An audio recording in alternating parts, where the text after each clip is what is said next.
opportunity for economic activities at the village level. Further, solar energy sector in India has emerged as a significant player in the grid connected power generation capacity over the years. Friends, the National Institute of Solar Energy has assessed the country's solar potential of about 748 gigawatt, assuming 3% of the wasteland area to be covered by solar PV modules. Solar energy has taken a central place in India's National Action Plan on climate change. I underline the climate change, with National Solar Mission as one of the key missions. It will also constitute a major contribution by India to the global effort to meet the challenges of the climate change. This is in line with India's intended national determined contributions target to achieve about 40% cumulative electric power installed capacity from non-fossil fuel based energy resources. Solar power capacity of India has increased by more than 11 times in the last 5 years, from 2.6 gigawatt in March 2014 to 30 gigawatts in July 2019. Presently, solar tariff in India is very competitive and has achieved grid parity. As of now, we are generating almost 40 gigawatt solar power under installed capacity, which we are planning to increase up to 100 GW by end of 2022. India ranks 4th in the solar energy generation. This is a very important thing to note. And the first being the China, followed by US and Japan. The major concept is based on the theme that how energy can be harnessed from the environment in the form of non-conventional energy resources. The increased temperature of the earth in form of heat can be utilized through the use of technology, and it will be an effort to overcome the burden of excess heat energy in the form of geothermal energy, which causes a hindrance to global temperature.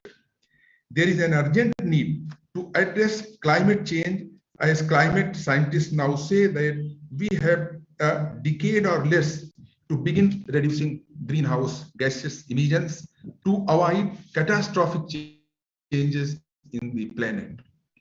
Energy efficiency and renewable energy are the fastest, safest, cleanest, and most cost-effective means of reducing our use of fossil fuel within this diminishing window of time. We can improve the energy efficiency of our buildings, vehicles, communities, and energy generation sectors. We can transition to clean renewable energy resources that do not emit new greenhouse gases into the atmosphere. The responsible land management practices can help sequester more carbon in the plant and soil. Putting a price on carbon emission would help promote all these solutions by harnessing the power of market forces. Ramping up the production and deployment of renewable energy and energy efficiency technologies does not only provide environmental benefits, but it also provides jobs and economic growth while helping to alleviate our nation's dependence on energy imports, which strains hundreds of billions of dollars out of the country every year. Although we have already committed ourselves to certain amount of warming, quick implementation of these solutions will mitigate the impact of climate change in coming decades. I am sure that the deliberations in this international conference will churn out Amrit in the form of ways and means of alternative energy generation and utilization, so that our environment may be well protected for our future generations. Thank you, organizers and audience, for the patient hearing. Jai Hind, Jai Bharat. Thank you. Thank you so much, sir. It was indeed very, very informative for all of us. So now I will request our guest of honor, Professor Dr. Raghuveer Singh, Vice Chancellor, Tirthankar Mahavir University, Muradabad, to say a few inspiring words to the conference participants. Professor Singh holds PhD from the University of Rajasthan 1999. Jaipur in the area of human resources, a first-class master's degree in management from Jamna Lal Bajaj Institute of Management, University of Bombay, and degree in electrical engineering.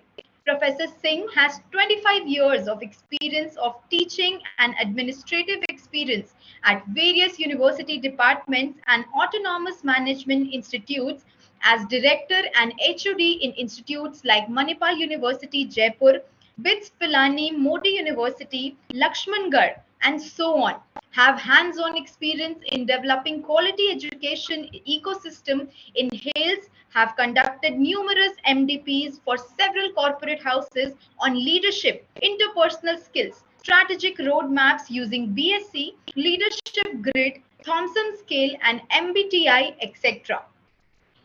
Research areas of interest are turnaround and mergers, human resources and education (OBE). He prefers to focus on the 360-degree approach to institutional management. Dr. Raghuveer Singh is one of the first academic leaders in India where a large multidisciplinary university, TMU, has successfully conceptualized, designed, developed, structured, and implemented holistic education. Over to you, sir. Thank you, Sunidhi. And namaskar to all honorable guests at the conference.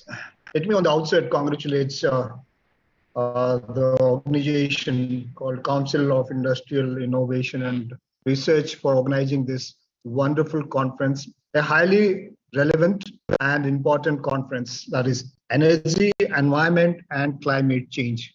All the three words which have been picked up are so much relevant today that we could see the impact of these words across the globe. And that's been happening for almost about a decade. Energy requirement, as we all know, has been continuously increasing. Rather, the world is hungry for the energy.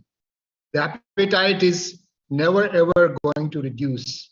Now, the question of how do we enhance the green energy, because the problem here is the rate of growth of overall energy requirement is growing almost at the same rate which the green energy production is increasing. However, India as such, for last at least 1 decade, has been a very, very fast track in terms of bringing in green energy. If you look at how the world is actually tackling climate change, and what if the world is failed to tackle this problem of climate change?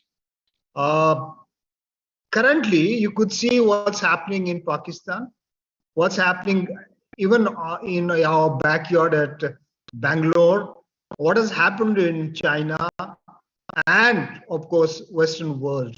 Something which we have never heard, all that is happening today. And that's all because of the climate change. The world took attention to the climate change and brought into what we call as United Nations Framework Convention on Climate Change way back in 1994. And thereafter in 1997, the world promised during the Kyoto Convention in the form of a Kyoto Protocol that everyone would dedicate funds in order to reduce greenhouse gases in the environment. But let's accept the world has slept over it. No one is in fact agreeing to commit.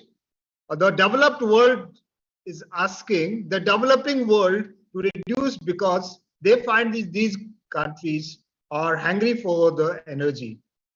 that is in case of India and China, which is so obvious. Simple reason, because these are the countries which is growing now. This is where the global factories are actually situated. Now, these countries says you have had enough in the past. Please reduce your appetite, and whatever damages you have done in the past, please repair that and contribute funds to them. Unfortunately, that's not coming. It's not happening. The world appears to me as a divided house. If we look at our own country, we as a nation has to go miles and miles in order to reach to the standards what today the Western world has. But though we have an appetite for energy, we do not have resources. 85% of our crude oil is being imported. And we spend almost about $120 billion. That makes about 25% of our total imports. So India, as such, in my mind, has no choice but to fall back on green energy. See, it's not just that we import and the energy is not, it's available, but the way the world geopolitically changing, you could soon see, the problems of even sourcing our crude oils. The way the world is politically and geopolitically dividing today, it may not be far off before, the nations shut their walls on us. So researchers, in fact, has to come forward to find leaner, cheaper, and economic ways of producing alternative energy. There is, and I'm sure this conference would help in at least bringing that kind of awareness that doing research definitely will bring new ways of producing new energy. There's no doubt. If I look at the holistic picture today, globally, in terms of energy, the climate change, 7 main points which I like to focus. The geopolitical situation today is causing upheavals. That is, there is so much variation and deviations in terms of prices, in terms of sourcing of your energy, and in terms of push and pulls from different nations. Nations, if you have been following a little bit of politics, you would realize that a couple of months back, the Western world especially had tried to pull strings with India and trying to blame that it's the India which is in fact funding the Russia for the global world by buying their oil. But thanks to the lively and a wonderful foreign minister of our country, who was well equipped, who was well informed, and was much more knowledgeable to handle all these issues. He said the India imports oils in a month what the Western world imports in one afternoon. Tell me who is funding the world. He shut their mouths. So what I'm trying to say here is that there would always be, pressures on countries like India, but the world has to realize that India has moved a long since 80s and 70s of the past century. India is not going to take a pressure, and they said we would decide what is good for our people and what is good for our nation, irrespective of what world thinks of us.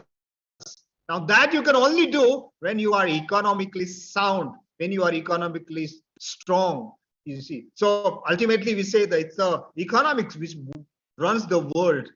Otherwise, in spite of having all the resources, all the technology, you may not be able to do that. Look at Africa, the richest nations in terms of raw materials, whether it is energy or any other metals, but it is the poorest region of the world is because of economically they are poor, and they will continue to be in next few years.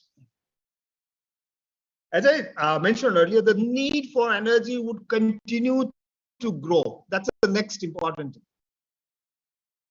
Not only for countries like India and China, but globally also.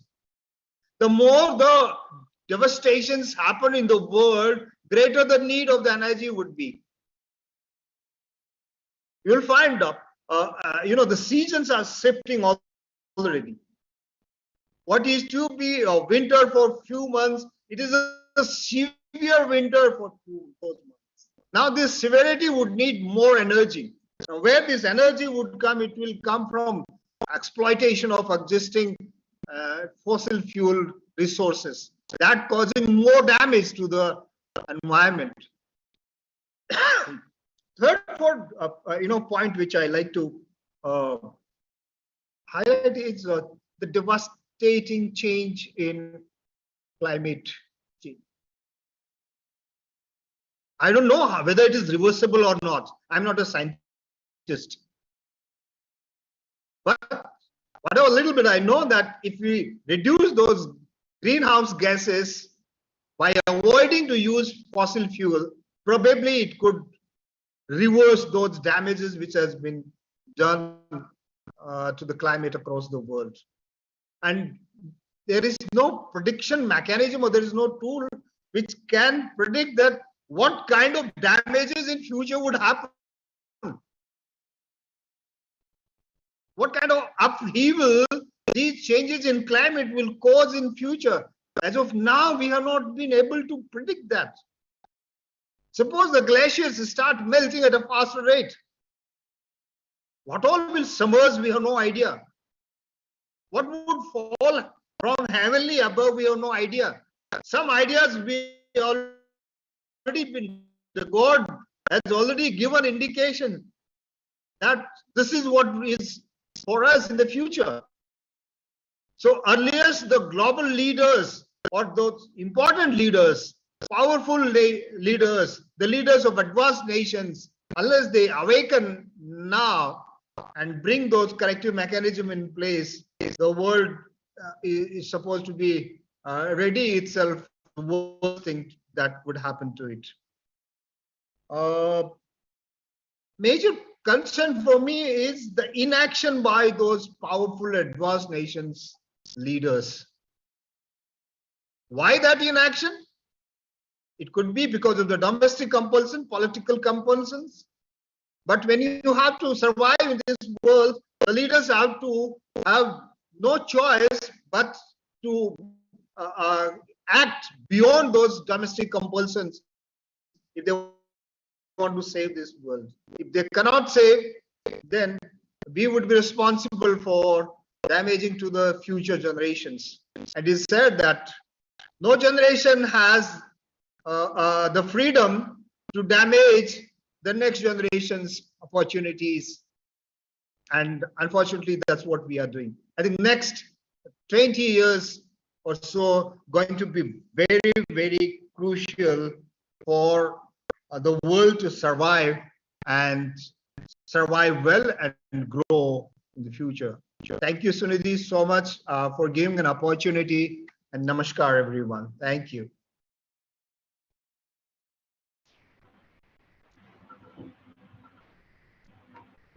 Thank you, sir. Thank you so much for your golden words. Now we will present a token of appreciation for our chief guest and guest of honor from CIIR.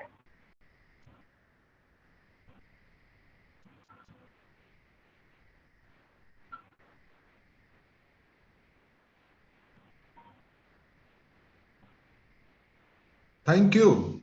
Thank you, Sunidhi.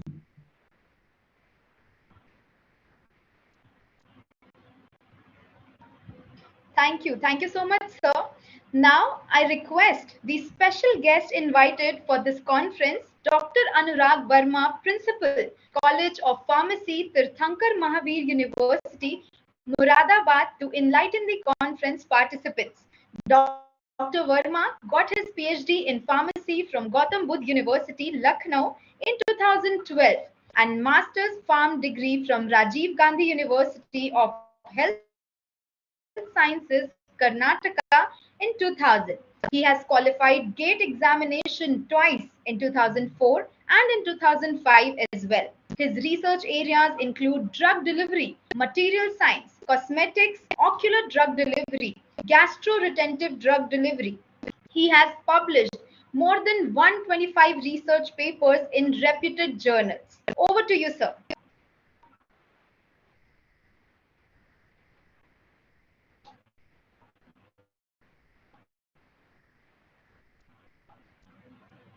Sorry.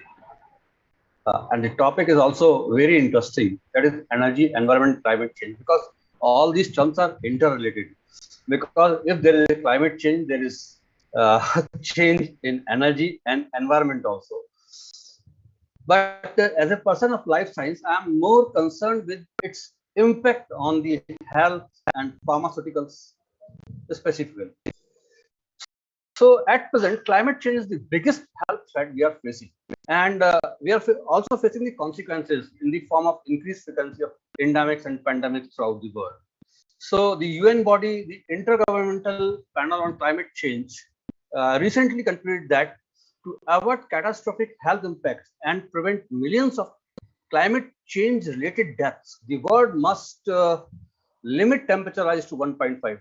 But even this 1.5 degree rise is also not safe, because this will increase the bioburden, and bioburden is increased in the atmosphere, in the environment, right? Then there will be increase in the spread of infectious diseases. Simultaneously, climate change affects the social and environmental determinants of health. That is availability of clean air, safe drinking water, sufficient food, and secure shelter. And as per a recent World Health Organization report, that between 2030 and 50, the climate change is expected to cause at least 2.5 lakhs additional deaths per year from malnutrition, malaria, diarrhea, and heat stress. And the most sufferer will be the developing country, where the healthcare infrastructure is very, very weak. So we need to pay the cost, and the direct damage cost to health is estimated to be around, on the basis of each developing country, around $2 to $4 billion by 2030. And in our country, if you see that following the COVID-19 pandemic, India's health expenditure saw a rise nearly 73%, from 2.73 lakh crore to in 2019-22. Around 4.72 lakh crore in 2021-22. In terms of dollar, it is around $60 billion. Is a huge amount for a country like us, who is housing 150 crore population. We need to take care of the demand from the 150 crore population, take care of their healthcare needs, take care of their medicinal needs. This amount is meager, but if we compare with the what we are actually our GDP estimates, it is a good amount. So, and the main reason for this all this climate change is attributed to the our activities, because for developing, for livelihood, we are increasing biofuel, fossil fuels, and we are also converting the forest land into agricultural land, and because of this, there is climate change. So greenhouse gases, like there is more production of greenhouse gases like methane, carbon dioxide, nitrous oxide, and also because of use of air conditioners, chlorofluorocarbons, hydrofluorocarbons. These emissions causes change, bringing about the climate change. Reducing the emission of greenhouse gases through better transport, food, energy use choices can result in improved health, particularly through reduced air pollution. For healthcare professionals, as a life science person, I'm feeling myself as a constant of the healthcare professional team. There is need to raise the voice as advocates for developing climate resilient health system and sustainable low carbon systems. But these are very difficult words, because for that to achieve, we need a leadership and governance. Then we need healthcare professionals who are trained. Third is infrastructure. Fourth is finance. Where comes the finance? And then we need to encourage people who are pursuing research into it, because there is a great need to have climate resilient health systems which can resist their collapse in the event of pandemic, as it happened in the case of COVID-19. Now, second thing, I would like to talk about the effect of climate change on our pharmaceutical industry. Our pharmaceutical industry is one of the most opportunistic industry not in our country, in the world. And because of rising temperature, I said that there is increase in bioburden. So there is more increase in vector-borne diseases, like in our country, malaria, dengue, chikungunya, right? In Europe, it is Lyme disease, tick-borne fever, and researchers predict that by 2050 there will be 385 to 725 million more people than today will be exposed to infectious disease, and by 2080 this could reach 1 billion more than today. But why we talk about the future? If we see the current scenario, we are facing the problem. Malaria is a very big problem to our country. Now there is increased incidence of dengue cases, chikungunya cases. So we are paying the cost. We are paying the very heavy cost, because to treat these diseases, we need medicines and vaccines. And medicines and vaccines are not simple pharmaceuticals. They are very costly. To develop them, we need the technology. And we are, in the world, we are not the only sufferer. This next sufferer will be the European countries, which are considered to be safe now, up to now. But because of the change in the rise in temperature, then there will be again increased incidence, increase in threat that will expose a much higher percentage of population in Europe than before. And the estimate number of people that will be exposed to the vector by 2050 is approximately 400 million. The global number of people at risk from the mosquito is predicted to be almost 1 billion. Now, come to the industry. When the risk of disease rises, there is more possibility for the pharma to grow. The selling of medications such as vaccines will be the key part of the opportunity afforded to the pharmaceutical companies as a result of climate change. Now, if you see that when I talked about the healthcare sector, our healthcare bill is around $60 billion, but that is actually related to the medical procedures and other initiatives by the government. It doesn't include the main pharmaceuticals, the cost of vaccines, and other things. At present, our market is 42 billion, and it is the pharmaceutical market in India is around 42 billion in 2021, and is likely to reach 65 billion by 2024, and then expect to reach by 120 to 130 billion by 2030. Now, see on the government and on the this climate change.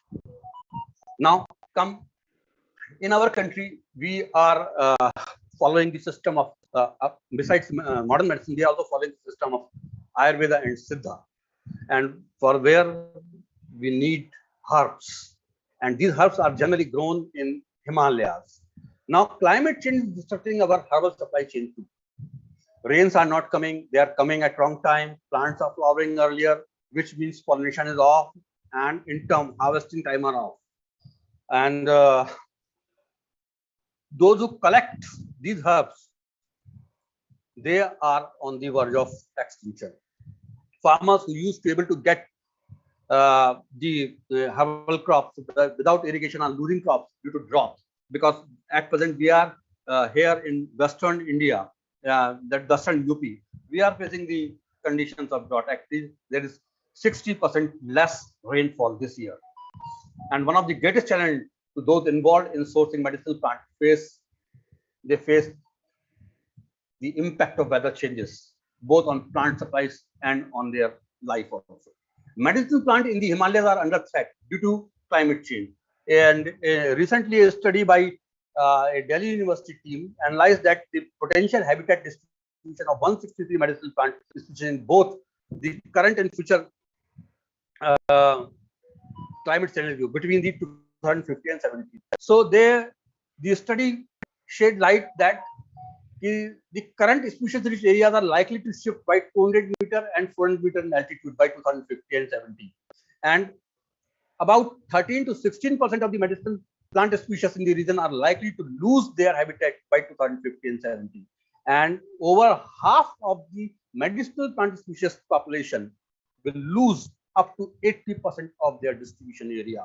This is very serious. Now, it is my suggestion that the universities which are situated in that region, with the help of National Medicinal Plant Board, they develop the botanical garden facility there, and by providing saplings of the rare herbs and herbal plants to the people who are residing in this region and encouraging these people to go for the cultivation of this, we can improve the distribution area. Thereby, we make a small effort in preventing or in coping the demand for these herbs. Because if these herbs are costly, the Ayurvedic medicine will be costly. And if they become out of reach, then ultimate sufferer will be the people. Now, there is one more industry which is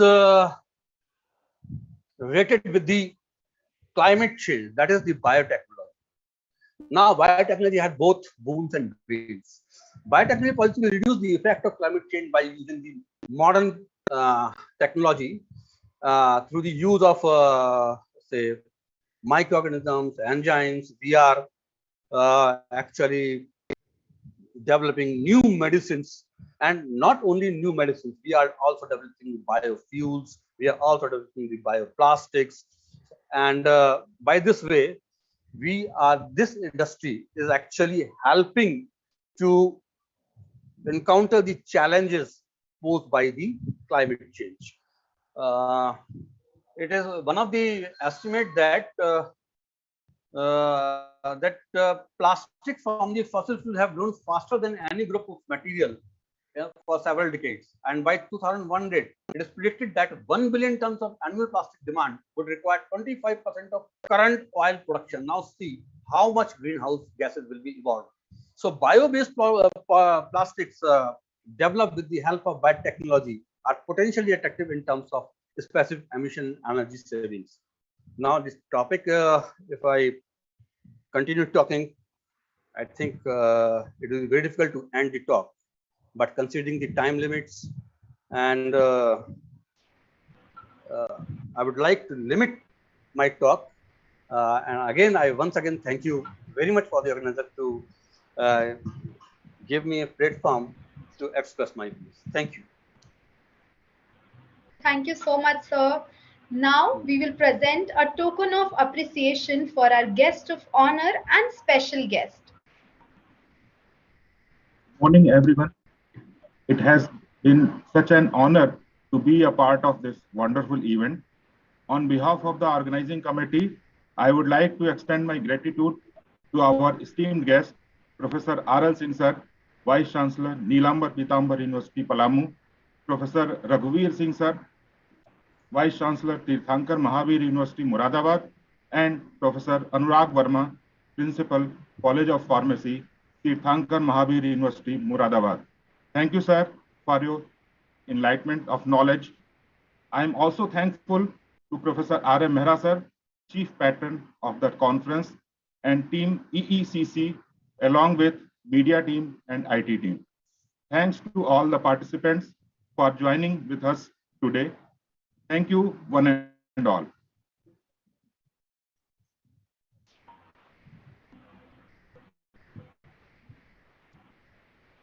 Thank you so much, sir. Now we'll be starting our first session in few minutes.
Welcome all to the first session of the conference.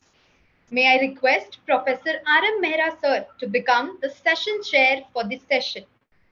Hi everyone, we have with us Dr. Zainura Noor, Director Center for Environmental Sustainability and Water Security, UTM Malaysia, who will deliver the keynote address.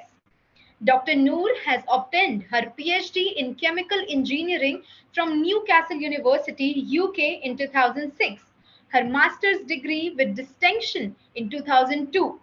She got her Bachelor's of Engineering in Chemical Engineering in 1998 from Vanderbilt University, USA. Dr. Noor is a faculty member at Faculty of Chemical Engineering, University of Technology, Malaysia. Since 1999, she is a trained chemical environmental engineer with extensive experiences in waste and water waste management, life cycle assessment, water footprint, carbon footprint, as well as sustainable development policy implementation. She has substantial experiences in R&D, project management, and is currently leading Green Technology Research Group at one of UTM most dominant center of excellence. She has been appointed as the government's consultant for the study of Malaysia Environmental Performance Index, focusing on air pollution study and wastes generation and management. She has around 150 research papers to her credit that are published in journals of international repute. Ma'am, you can take it forward from here. Thank you, Ms. Chairperson, for the kind introduction, and thanks again, organizing committee for inviting me as one of the keynote speakers. Allow me, please, to share. The recording has screen. stopped.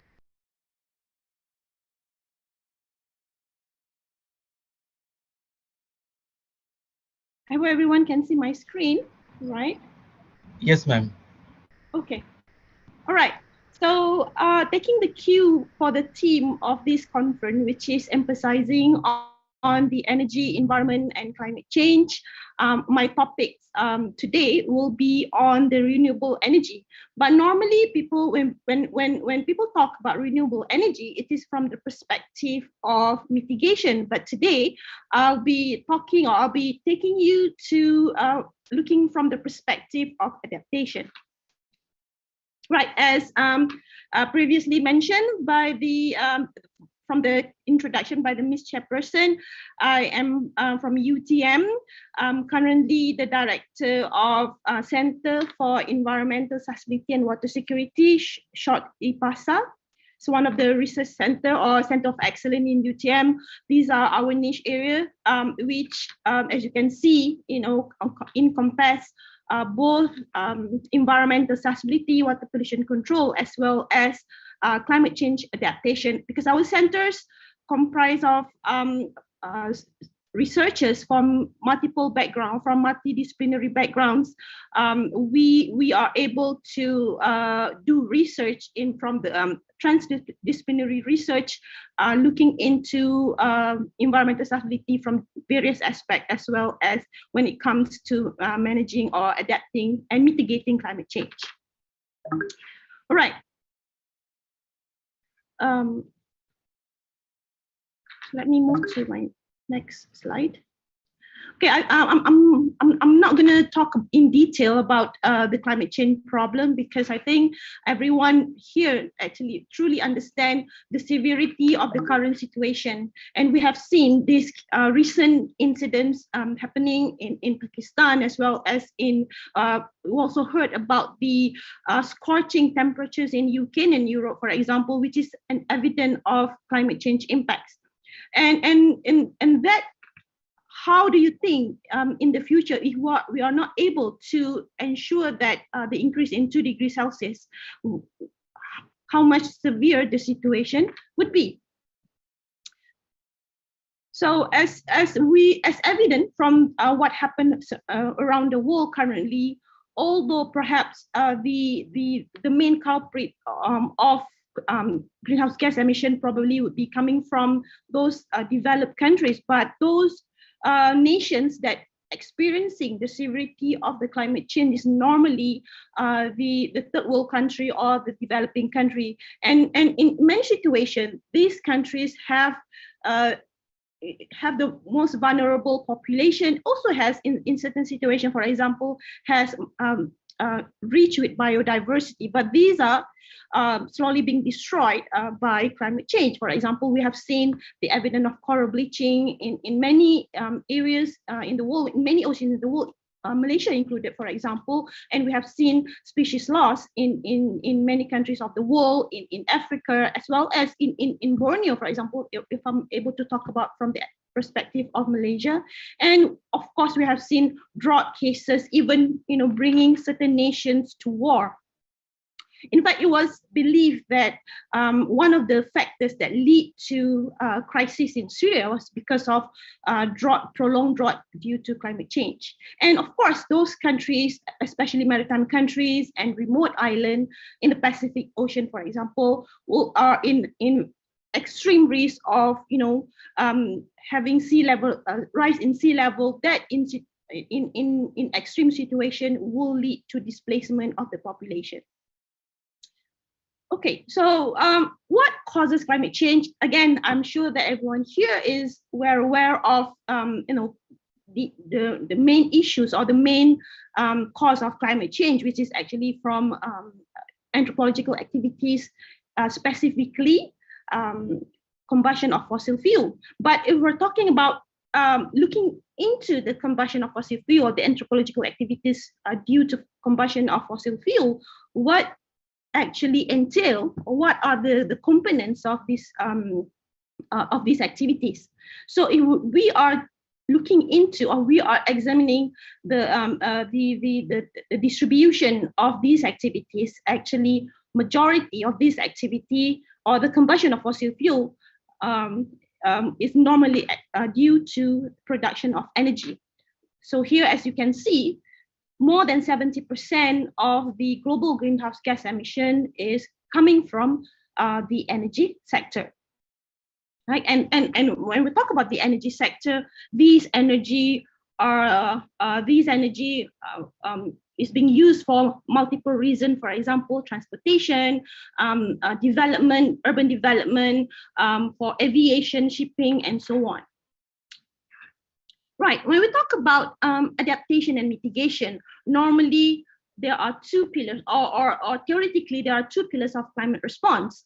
So while mitigations remain crucial to limit climate change, to especially or specifically to minimize the emissions of greenhouse gases, the negative impact of climate change to some extent are inevitable, because we have seen the concentration of carbon dioxide, for example, in atmosphere as already exceeding the pre-industrial era. So there's no way of decreasing the concentration of the CO2. So whether we like it or not, we have to adapt. So today, most mitigation and adaptation interventions have been implemented separately in projects and policies. So perhaps many nations, many developed nations normally focus on mitigation, for example, increasing energy efficiency and so on. The third world country or the developing nations, which are bearing the burden of climate impacts, focusing on adaptation. And even if certain countries are looking into both, these interventions are being done separately. So mitigation approaches have been largely economically and technologically oriented and normally put into actions at a global event.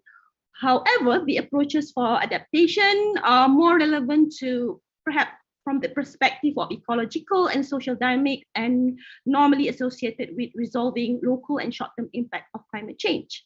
So, however, recent research shows that an integrated approach, meaning that looking into both response at the same time, could be more beneficial than implementation of two pillars separately.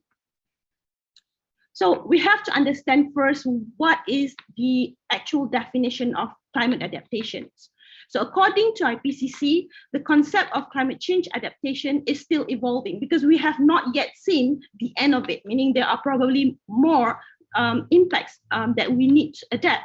But or taking from the current definition provided by IPCC, climate change adaptation is the process of adjustment to actual or expected climate and its effect in human system. Adaptation seeks to moderate or avoid harm or exploit beneficial opportunities. So in some natural systems, human intervention may facilitate adjustment to expected climate and its effects. So adaptation would also include any effort to address these components that previously mentioned. So when we talk about climate adaptation, it is actually to reduce climate vulnerability due to climate change impacts. This is done by increasing the adaptive capacity of a society or ecological system, and at the same time also limiting exposure to hazard, because for example, hazard in sea level rise, hazard to health impact due to rising in temperature and so on. So what is climate vulnerability? Climate vulnerability is the degree to which a system is susceptible to and unable to cope with adverse impact or the negative impact of climate change, including variability and extreme weather events. And normally, this is actually not due to just one factor. It is a functions of or cocktails of various elements, for example, character, magnitude, and rate of climate change, as well as the readiness of certain nations in terms of adapting to these changes.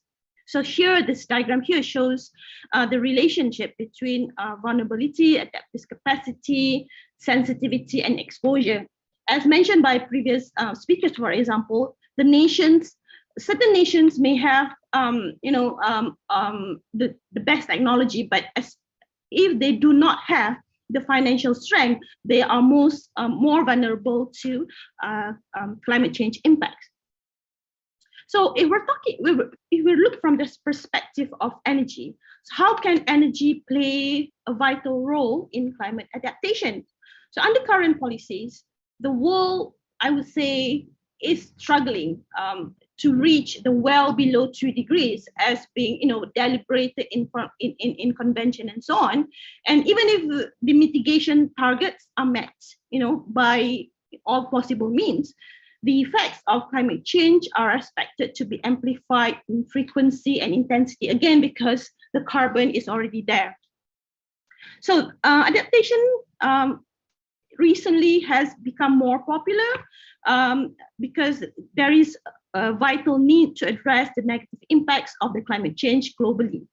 So renewable energy in most situations are normally viewed as climate change mitigation measures because, when you talk about renewable energy, you are using non-fossil fuel source of energy, meaning also less or none greenhouse gas emissions. So normally it is looked from the perspective of mitigation. And so the benefit of climate adaptation is normally overlooked. But however, there is a conceptual link between renewable energy and climate change adaptation if the system is well designed, well monitored, well planned,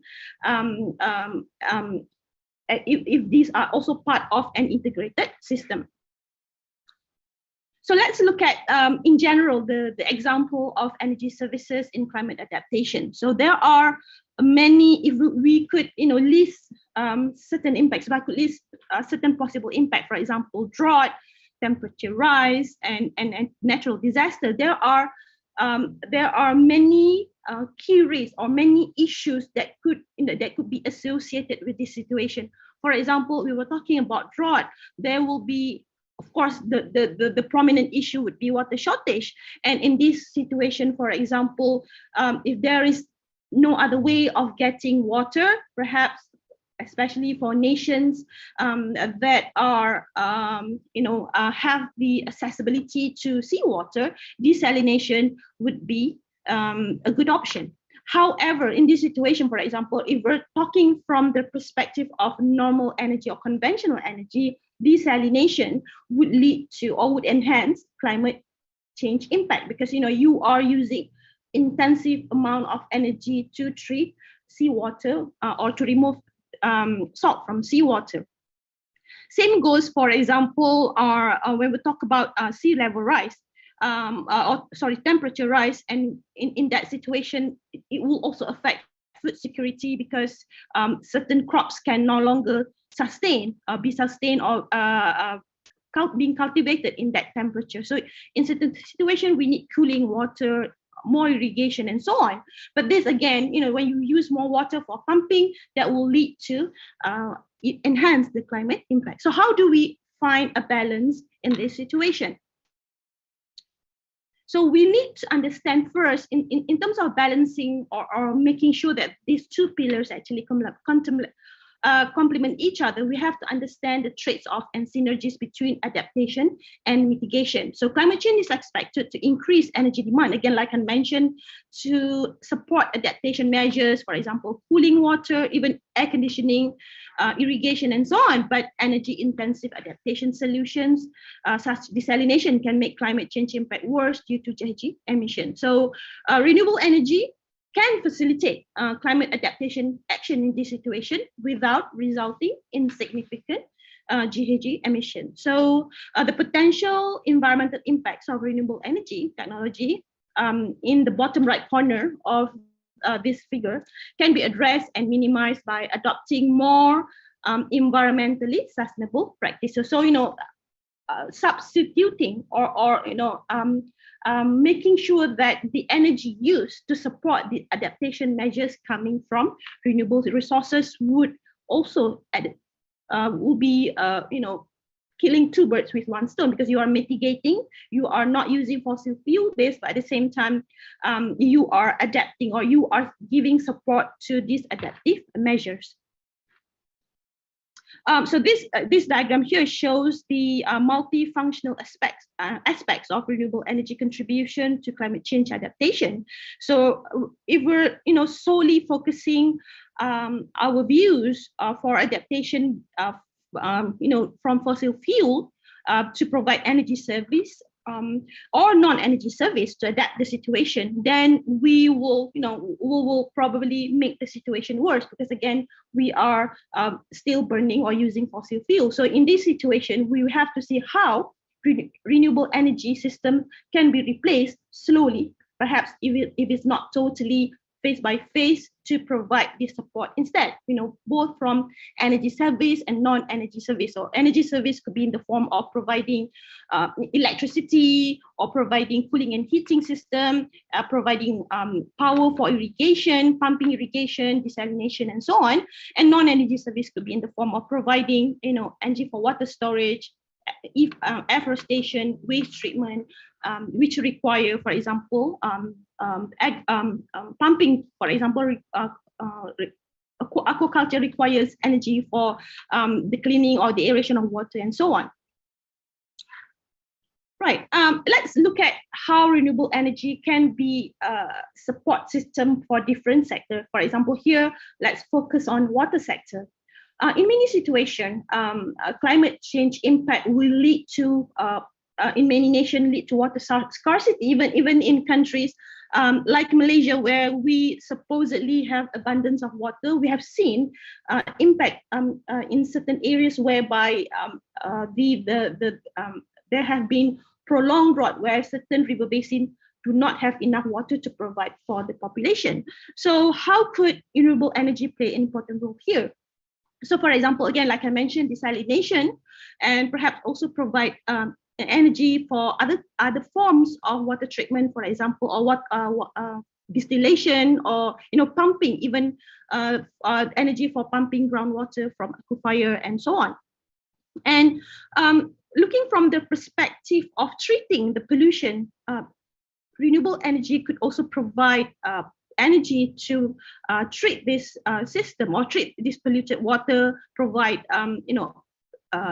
electricity, power, or energy for purification and sanitation. And in both cases, we have seen certain system is self-sustained. For example, when we talk about biogas or wastewater treatment system, which generate biogas, so those biogas can be used to run the system itself. So in the long run, it will be self-sustained. Renewable energy can also be utilized during flood or drought disruption, whereby you would require clean water during those time, and also, you know, perhaps situation we, for example, again in Malaysia, when drought happen or flash flood happen, we need to do something really quick, for example, flooding or pumping the drought water outside from the residential areas, and this require intensive amount of energy. And if this energy could be channeled or could be, you know, we could rely the use of energy on renewable, we could, you know, also use this as an adaptation approach.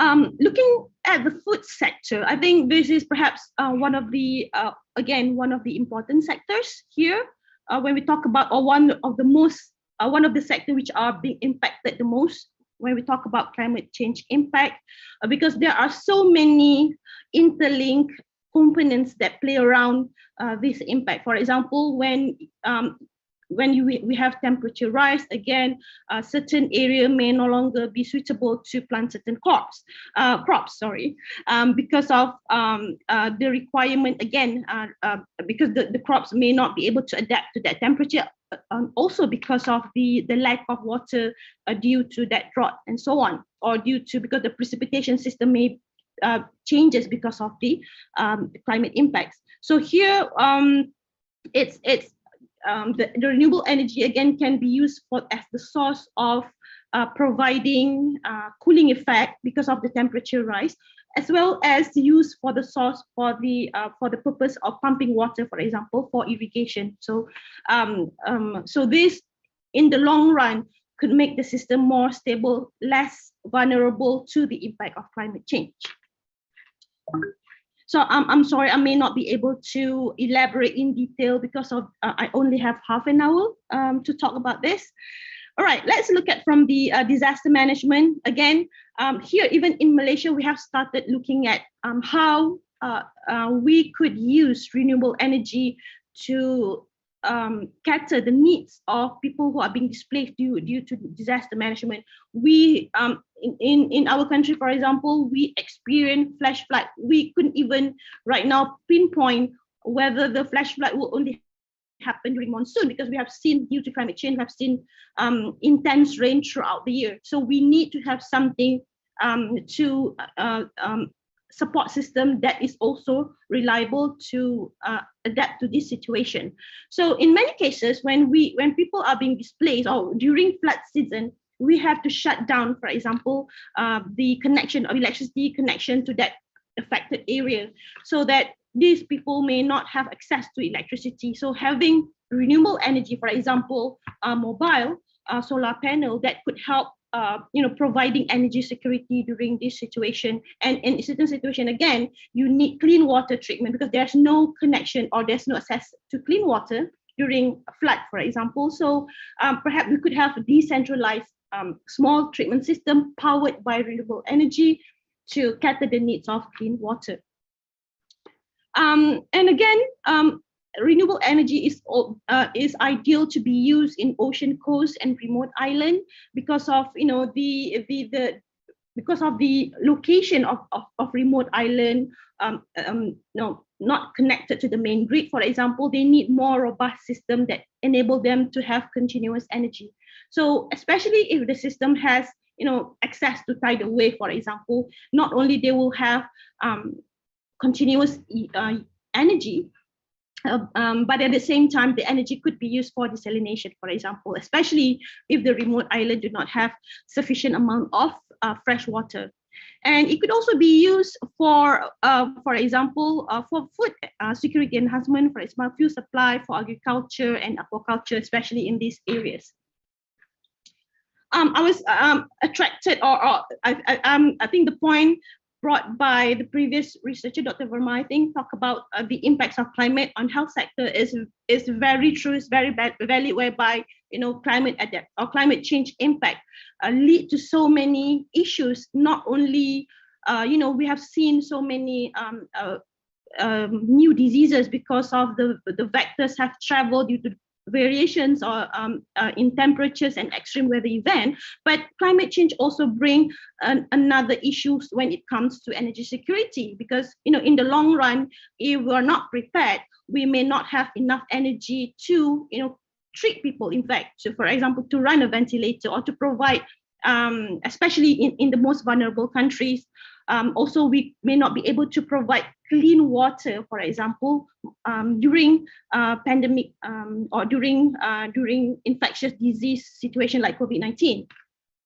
So having so renewable energy could also play a very important role in health sectors, for example, in increasing the intense heat wave. The energy could be used as a cooling way to provide indoor and outdoor space for cooling system. Again, to run a basic example, to run a remote hospital which is not connected on do not have access to the national grid.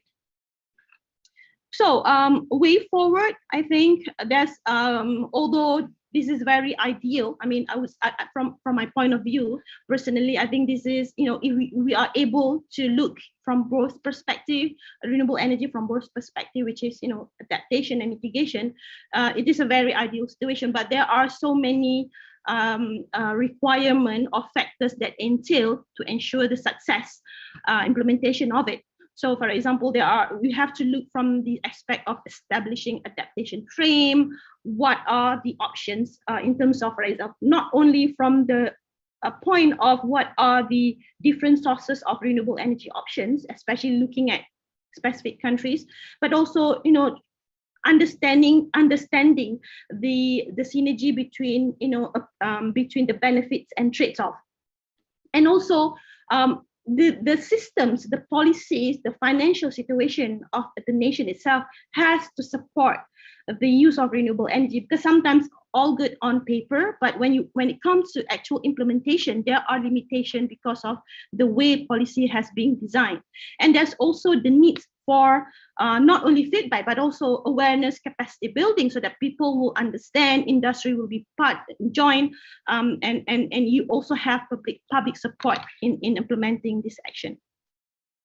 So way forward, we need to have very clear climate rationale. So utilization of robust climate methodologies in the best available science. We have to understand first, for example, if we do certain thing, how much energy could be provided from the generation of this particular technology, for example, whether it would be able to support or to be, if we are, for example, we are no longer utilizing certain way of generating energy from fossil fuel, would this technology of renewable energy could support this current system?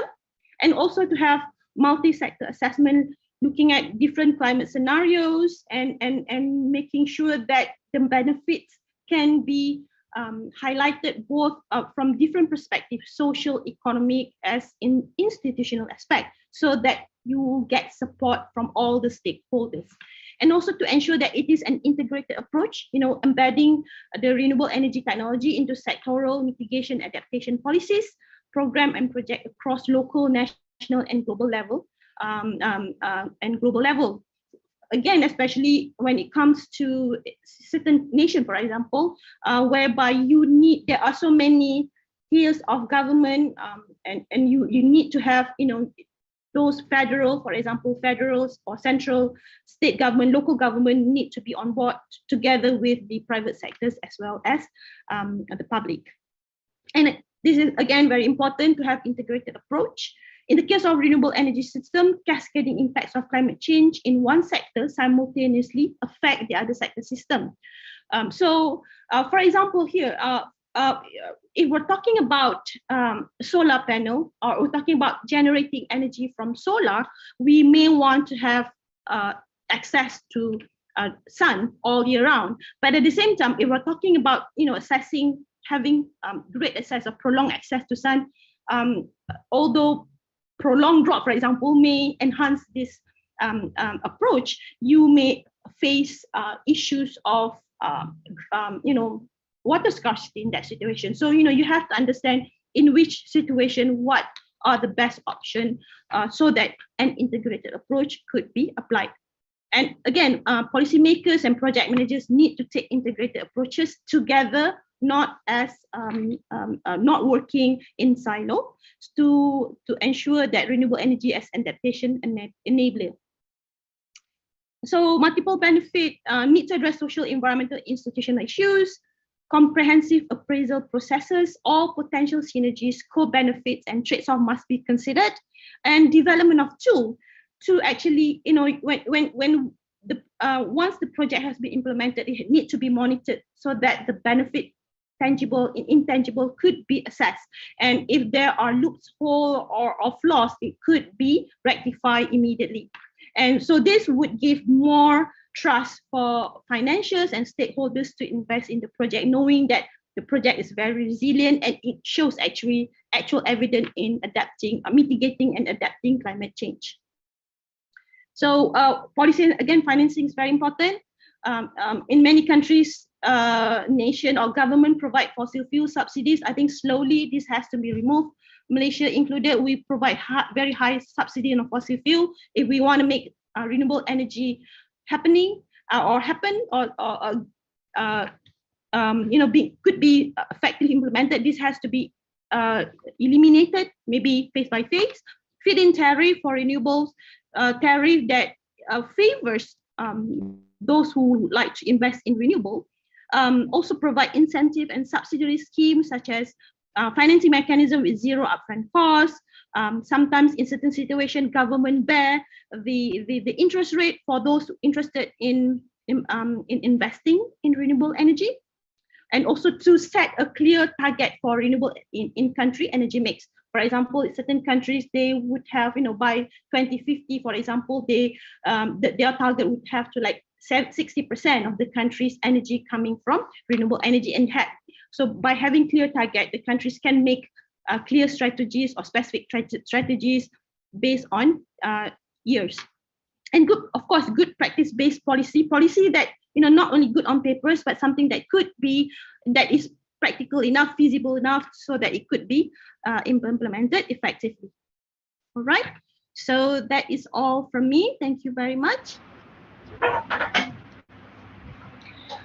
Thank you so much, ma'am. Please accept a token of appreciation from Team CIIR.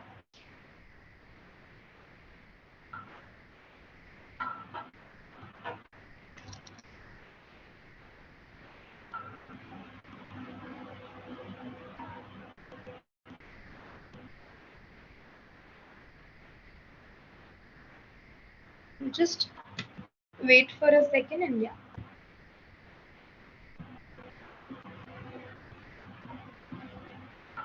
Thank you so much, ma'am. Thank you so much. Thank you for having me. Thank you, ma'am.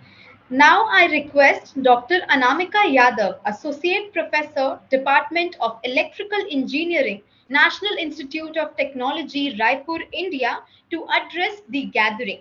Dr. Anamika Yadav did her Bachelor's of Engineering degree with honors in the year 2002 from RGBP, Bhopal, India.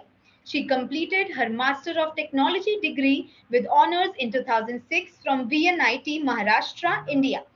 She obtained her PhD degree in Electrical Engineering 2010 from Chhattisgarh Swami Vivekanand Technical University, Bhilai, India.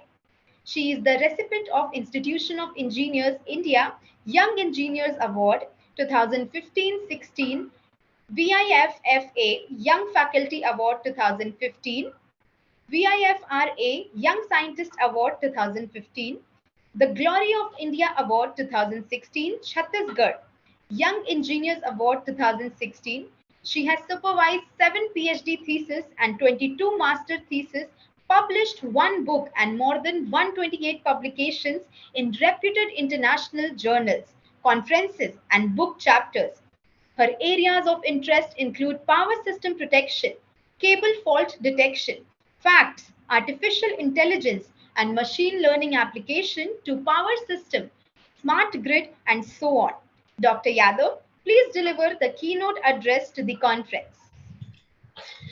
Thank you, Sunidhi, for the nice introduction. It gives an immense pleasure to me to be a part of this conference on energy, environment and climate change 2022, organized by Council of Industrial Innovation and Research, Noida, in collaboration with Tirthankar Mahavir University, Muradabad, India. So I will like to share my screen first. It is showing disabled screen sharing. Please turn it on. Okay, thank you. First of all, I would like to thank the Council of Industrial and Innovation Research and Tirthankar Mahavir University for organizing such a event, which is very much beneficial for the society. And let me share the screen. Is it visible?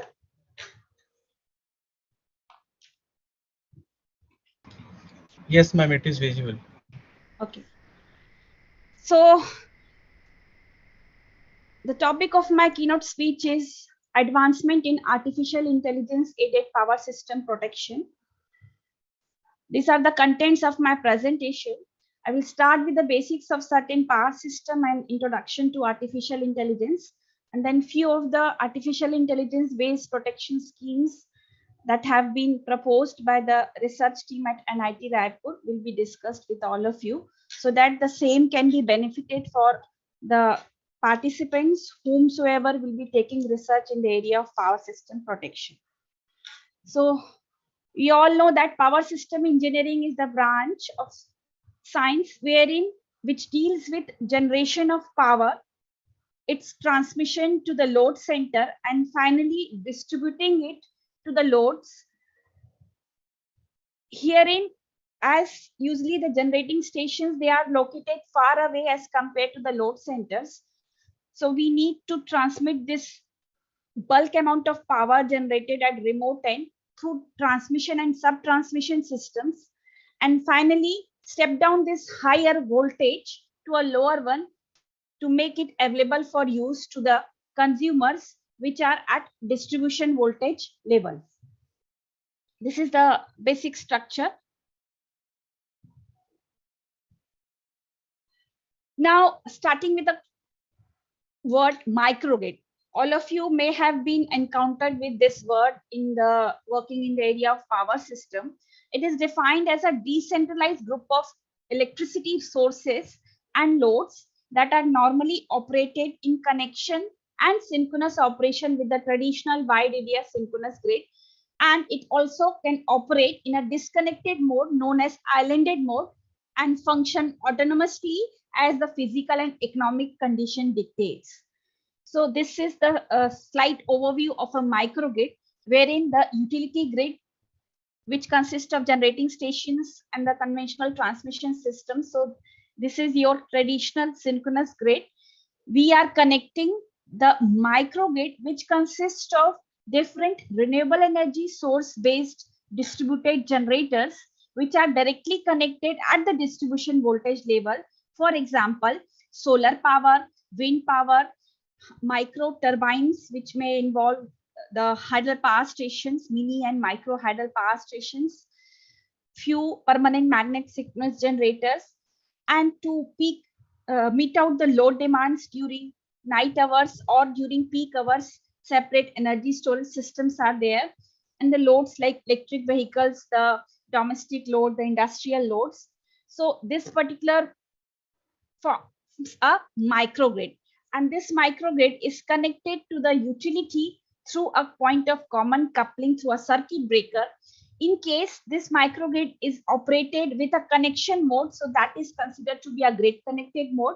And when there is certain fault in the utility system, so this microgrids isolate itself from the utility grid and operates in an islanded mode to cater the loads locally.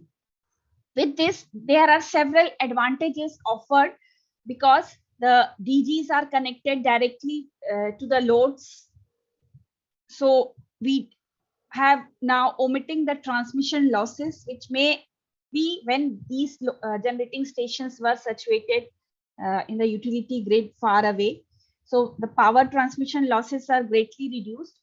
Also, these renewable energy sources are green sources of energy. So the environmental and climate changes are very less in this case, almost negligible, you can say. Now, what is a smart grid?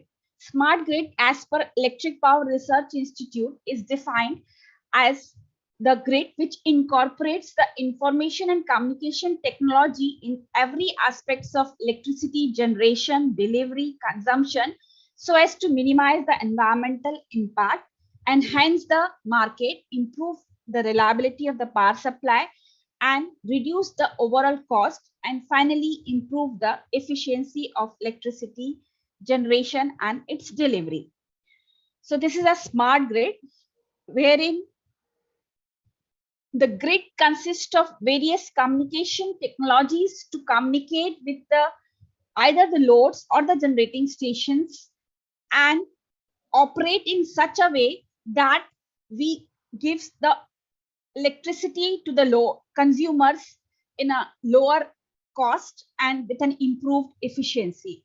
So smarter grid may consist of the conventional energy sources like thermal power plant, nuclear power plants, or the combined heat and power plants as in the different industrial areas, and the solar energy or the wind energy or hydropower stations. All this may be connected directly inside the grid to meet out the particular load demand at the different instance of time.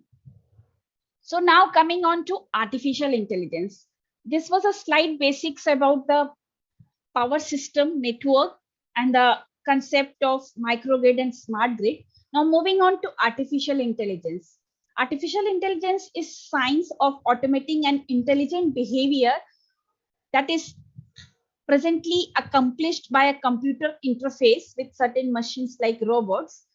And artificial general intelligence is the intelligence of hypothetical machine or a computer which can accomplish an intellectual assignment successfully, like a human can do the same assignment in a better way as compared to a computer.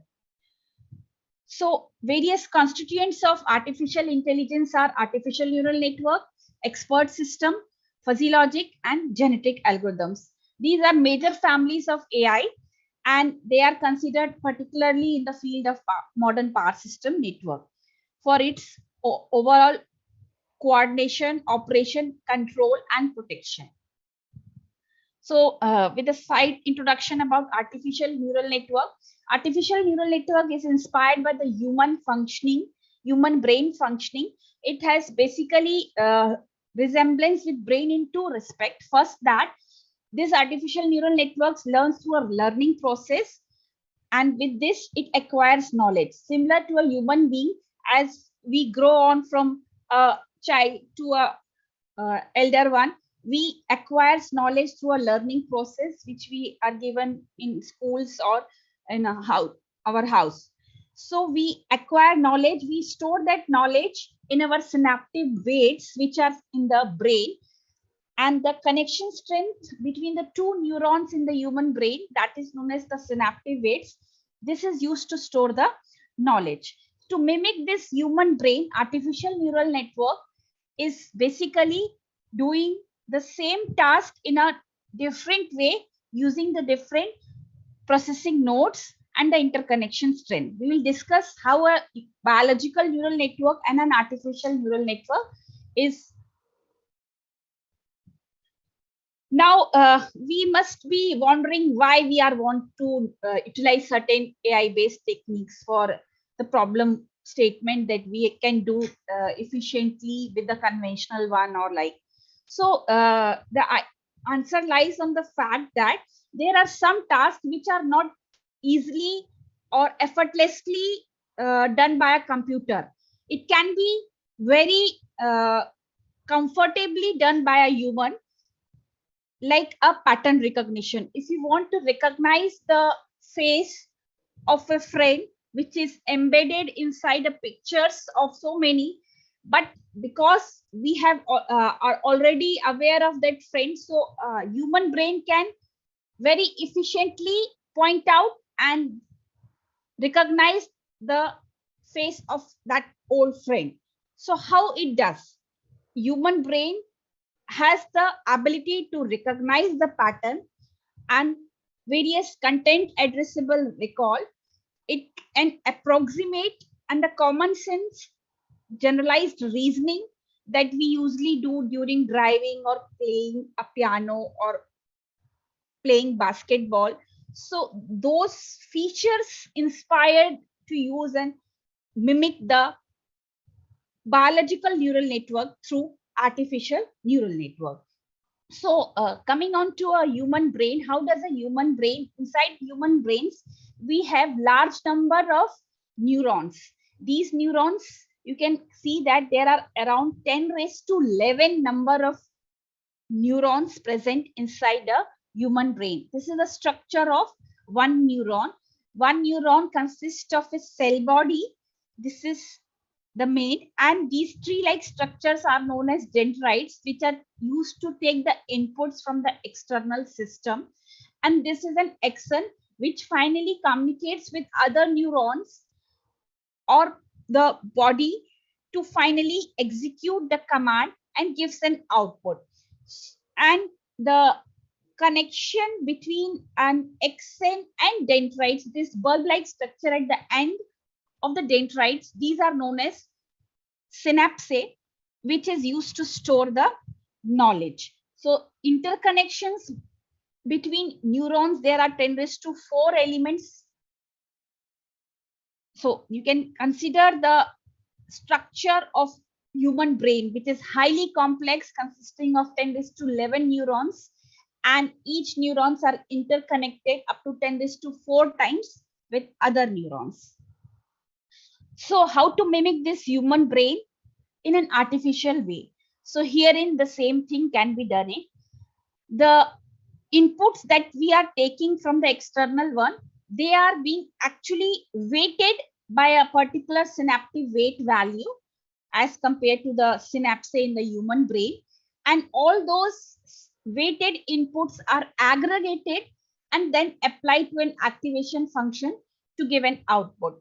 So herein, this artificial neuron can be considered to be a processing element which takes a number of inputs, weights them up and aggregates them, and finally the result is used as an argument to the singular value function known as activation function. So this you can consider to be a single neuron. Such many number of neurons may be required for a particular task. It depends on the problem statement, how complex it is. So various characteristics of artificial neural network. Artificial neural network are fast and robust, and they do not need any appropriate knowledge of the system model. Model is not required, like how the complete plant system usually is being defined in terms of certain transfer functions in modeling. So that modeling is not required. In artificial neural network, we require a set of input and target patterns for a particular problem statement. Through these patterns, the neural network learns through a learning process and finally gives an output for an unseen pattern which has not been used during training. So in this way, we get the problem statement to solve using artificial neural network. This is the structure of artificial neural network. This particular structure just now I told you. In addition to that, I told, not only one neuron will suffice your purpose. It may require many number of neurons.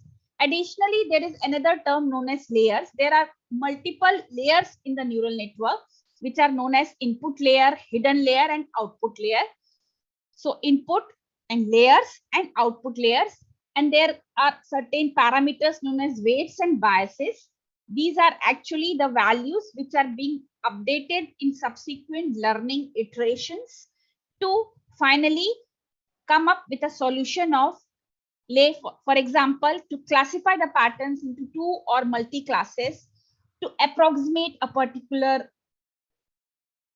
function, In case of power system, for example, we want to identify the presence of fault in the system or not, whether it is present or not. So it is a two-class problem. So that can be easily done using artificial neural network.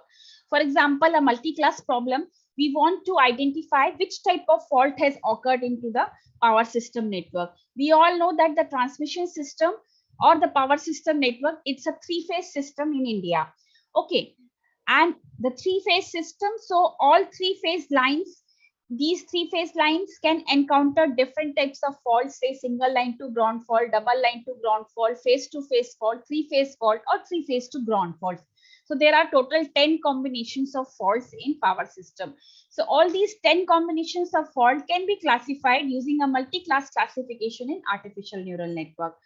So here, hidden layer, input layer, and output layer, particularly the hidden layer, it is more important because it provides the ability to the neural network to map and classify the non-linear input patterns or the problem statement. Now herein, the learning in neural network takes place in two ways. It's a supervised learning or unsupervised learning. In supervised learning, we present the network with a set of input patterns and their corresponding target as well. Okay, and then during learning process, it actually updates the values of weights and biases and in the hidden layers and the input and output layers, such that the error between the actual output and the targeted output is minimum, or it is below the preset value. If that is achieved, training is completed. Okay, and in case of unsupervised learning, we don't give the corresponding target output to each input. So you can say that labeled input patterns are not given, only directly a set of input patterns are given. So how does in unsupervised learning that takes place? It basically makes the input patterns in forms of different clusters, such that it finally classify those patterns into different clusters based on a particular, say, Euclidean distance between the patterns. If it is below certain value, so they are being assigned a particular cluster. If it is beyond that value, another cluster is formed. In this way, different cluster corresponds to different classes of patterns as the output. Now coming on to the second type of artificial intelligence based technique known as fuzzy logic. Herein, this picture shows the founder professor of fuzzy logic, Lofty Ajade. He worked in University of California, Berkeley. In the year 1965, he published his seminal work known as fuzzy set, wherein he described the mathematics involved in the fuzzy set theory. Fuzzy logic basically it's a implementation or representation of a vague ideas of humans, such as an attractive person. In this theory, the fuzzy variables are such that it can have the values in a range of real numbers between 0 to 1, not exactly the Boolean logic as earlier in the conventional computer. So definition of fuzzy gives that, obviously the term it's very clear that it is not clear or distinct or precise, rather it is blurred. It has certain approximate value, and to deal with fuzzy logic, we have to approximate a particular function rather than it is to be a fixed one. And as compared to the traditional logic function, which is the binary logic, which has the true valued logic, either 1 or 0. In case of fuzzy logic, we have ranges between the 2 degrees, 0 as well as 1 also. So herein, fuzzy logic can be extended to handle the concept of partial truth, which may range between the completely true and completely false condition also. Like for example, if we are sitting in a room which is air conditioned and we feel that it is very cold. So conventional computer couldn't understand what is very cold because it is a linguistic variable. We are not giving it the value of the temperature what it is, because with the help of value of temperature, we can the computer can understand what it is. So how the human thinking is processed into a mathematical framework, that is basically done in fuzzy logic by converting the crisp value into a fuzzy variable, which is considered to be a linguistic variable, and that requires a human expertise knowledge beforehand for the problem statement to convert these variables into a fuzzy variables. Different applications of fuzzy logic. There are now numerous applications. In the air condition itself, there is the temperature controller based on fuzzy logic. In the washing machine, traction systems, cars, engines, many of the industries which are automated, all these requires intelligent systems, robots and controls, which involves fuzzy logic controller to control the particular parameter of the system. Now coming on to the smart grid developments, we are been seeing in the areas in India that different smart meters are being installed in our household, and particular utility companies is basically installing different digital devices, intelligent electronic device. This is the term given, a new term given to the conventional relays. Earlier, those relays are considered to be the basic elements to detect the presence of fault in the system. So now the term intelligent electronic devices has replaced those relay term. Now in the newer substations, you don't find any of the terminologies used as relay. Now they use the term as intelligent electronic devices.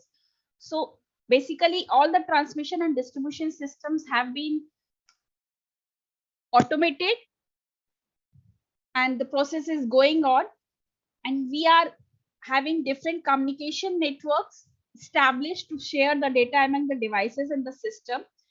And with this, different information and computer systems are there to process and analyze this and help the operator to finally come up with the efficient operation and control of the power system network. Now, the term distributed generation is there. DGs are basically electrical energy sources that are connected to the distribution network directly, and they have a low capacity and low volume in production, and also they are low cost driven as compared to the enormous synchronous generators as in the thermal or nuclear power plants. These are being more popular nowadays because of the demand of cleaner and sustainable energy through the help of these distributed generators, which are based on the renewable energy sources and alternative to the fossil fuels like photovoltaic arrays, wind turbines, fuel cells. Mainly these DGs interconnection to distribution network has a lot of interest as they give several advantages like reduction in environmental pollution and the economic issues in the power plant development, reduction in the losses in the transmission and distribution network, improvement in the overall voltage profile, and to meet the power demand locally and serve the critical loads. So there are different types of renewable energy sources. We are more aware of solar, wind, and hydro one. There are other sources like tidal energy sources, geothermal energy sources, and biomass one. If you talk about the renewable energy sources present in India, so you can see here in that basically Gujarat, Maharashtra, Rajasthan, these are few of the states which are surplus power is available through which can be harnessed through renewable energy sources. And if you talk about the cumulative solar power capacity that has been added in the year 2021, so that is we are third, and herein we are fifth, that we have added in the total overall solar capacity generation. Then we talk about the wind generation. So we are fourth among the world to add the wind generation capacity, and this we have taken from Wikipedia. So this particular is the solar plant in Patan, Gujarat, which is of 11.5 megawatt. It is the fast particular solar power in India. We are the fast growing industry, and we have total 36.9 gigawatt of solar installed capacity as of November 2020. And as talk about the wind power in India, so we have the total installed wind power capacity of 38.124 gigawatt, and the largest installed wind power capacity in the world. We are fourth largest, fourth in the number. This is particularly the picture of Mupandal wind farm, which is in Tamil Nadu near NH44. So now herein I would like to say how the different distributed generators are connected at what voltage level. So we all know that transmission system particularly is dealing with the voltage level greater than 132 kV or above. Transmission system 132 kV, 220 kV, 400 kV, 765 kV. These are the transmission voltage level which is used to transfer power from one generating station to the other end or the load centers. Then comes the medium voltage transmission system. So at this voltage level, we usually integrate the large and industrial combined heat and power plants and large scale hydro offshore wind parks. All these are integrated at this voltage level, whereas the normal photovoltaic panels, they are integrated at the low voltage distribution grid, which is of order of 30 to 400 volts only. And then medium voltage distribution grid with 11 to 66 kV. Therein we integrate different small scale hydropower plants, biomass system, traditional wave systems, or small industrial combined heat power plant. So what are the issues with integration of these DGs? Basically, the issue arises in operation and control of DG resources and interfacing these DGs with the network, and finally, protection of the overall system when you integrate the DG. How does it affects the protection? Main topic of this particular keynote speech is for power system protection. So how does it poses problems in protection of the system? First is that when the system changes its operation from grid connected mode to islanded mode, in that case there is tremendous change in the power level. Also, the fault current contribution in islanded mode, it depends on the type of DG. If the inverter based DGs are there, then the fault current is twice the inverter rated current. If the DGs are induction or synchronous based DGs, then the fault current is 4 to 10 times. So this itself says that the level of fault current, if it is changing, so but obvious, what will happen? The conventional scheme, which were normally based on the overcurrent relay, they will be experiencing loss of coordination. Also, the behavior of the system will depend on number of DGs that are present or connected into the system, because we all know that these renewable based DGs, they are of intermittent in nature. So this intermittency causes the changes in the number of operations of DGs that are present. And also, as we earlier, the system was of radial nature. There were directly the source connected at one end and other ends were directly load. Now the system is no more radial because we have connected the DGs directly at the distribution voltage. So now it's a bidirectional power flow causes the loss of coordination of overcurrent relay. Also, the distribution system and the transmission systems are experiencing high impedance types of fault. In such cases, what happens? The fault current contribution is almost comparable to that of the nominal current that flows through the system. So the conventional relay, it is unable to detect these types of faults. So separate mechanism or separate relaying schemes are required for identification of high impedance fault. Also to detect whether we need to island the system or not. What happens? The conventional thermal power stations, the black start time is around 7 to 8 hours. If it is to be started, if it gets disconnected and shut down, so to restart that, it requires 7 to 8 hours because of the different auxiliaries involved in that. The boiler particular steam temperature should be maintained, or different auxiliaries needs to be run. So we need the station power to run the auxiliaries. So how can we meet that? If we need to start with black start, so we need the startup power. So that startup power is usually taken up with the nearby, in general, the hydel power stations, which can be started with very less period of time.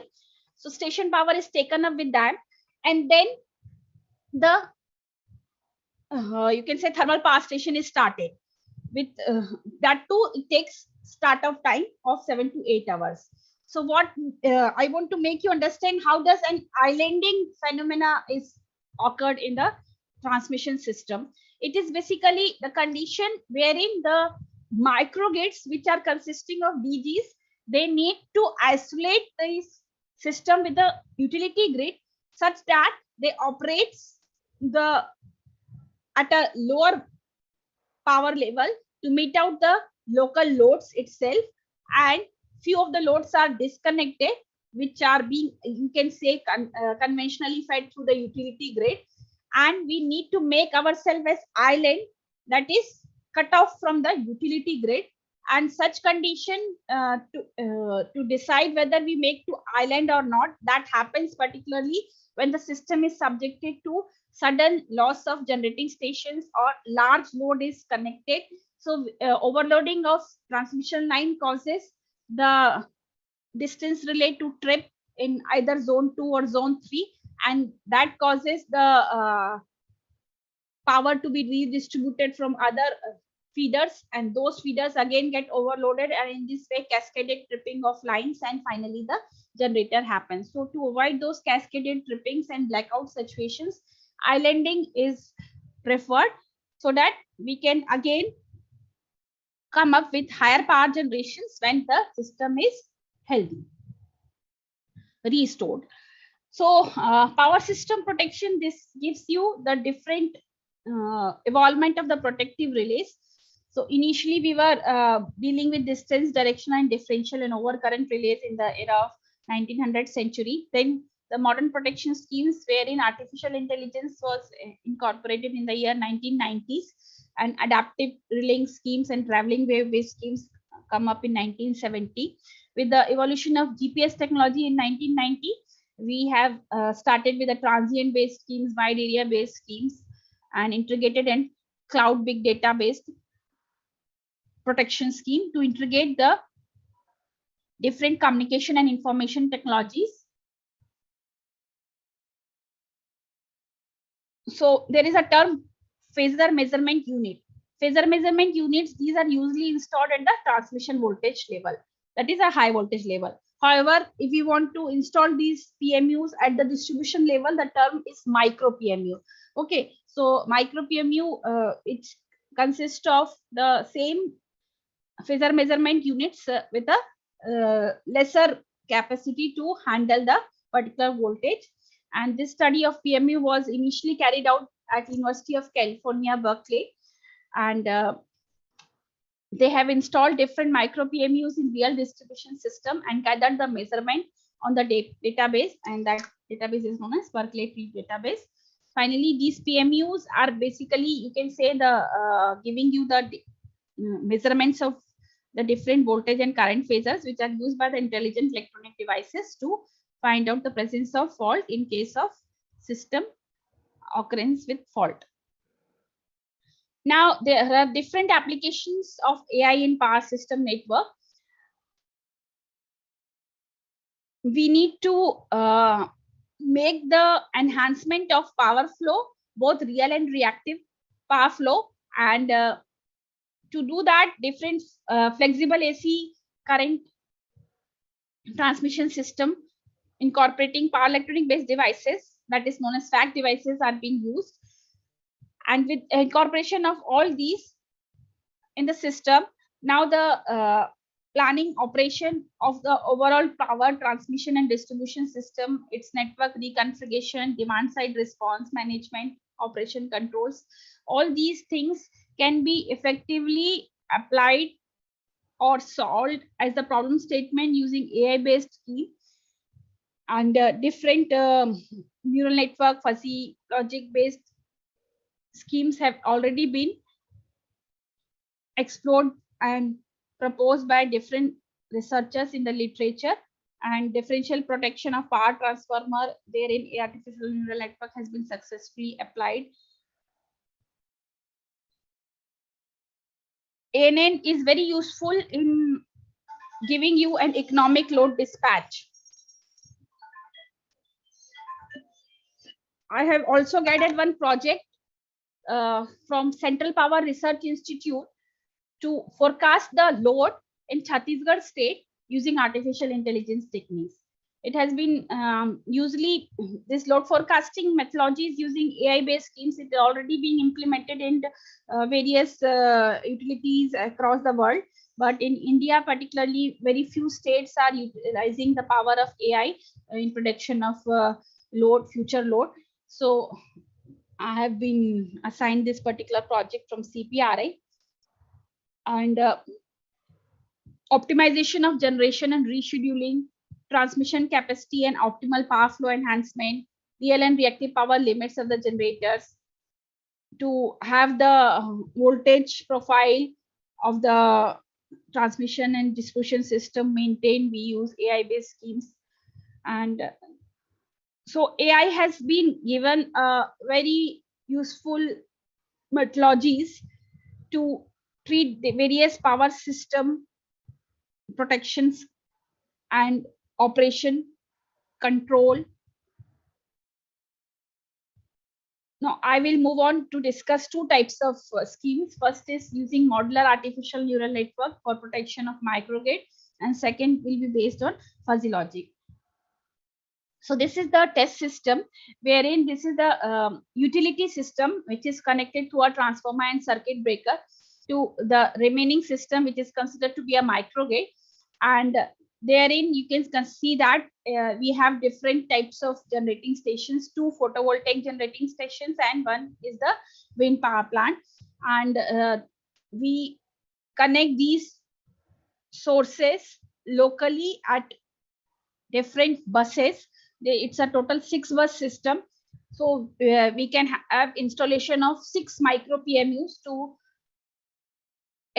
these through communication technologies. We gather the information of the measurements carried out by PMU, and they are all synchronized using GPS clock. So once we have the voltage and current measurements at all the 6 buses, we start applying the feature extraction technique. So here in very simple discrete Fourier transform has been applied.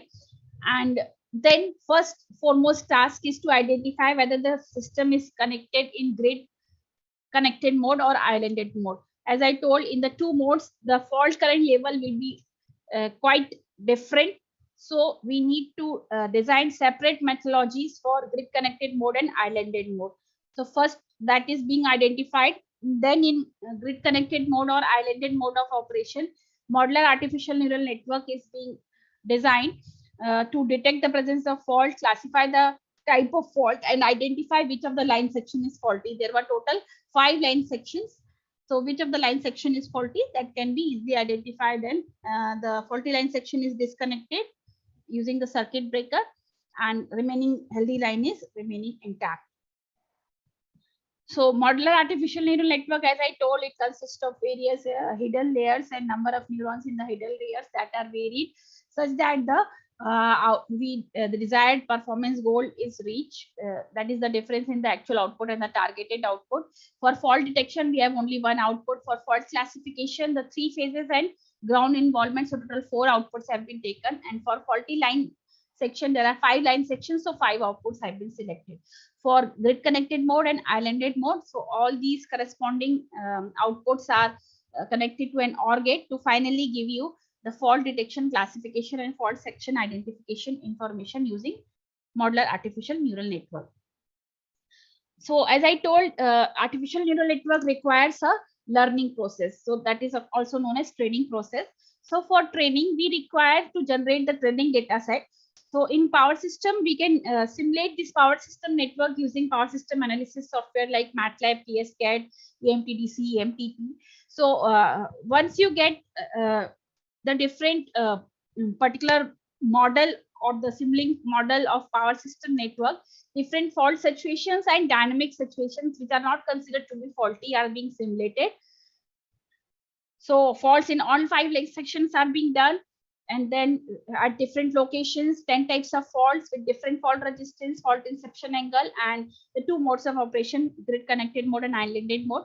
And lastly, the dynamic situations wherein the distribution lines switching can occur, DG switching can occur, changes in the system loads may occur, or transformer switching may occur, or capacitor switching may occur.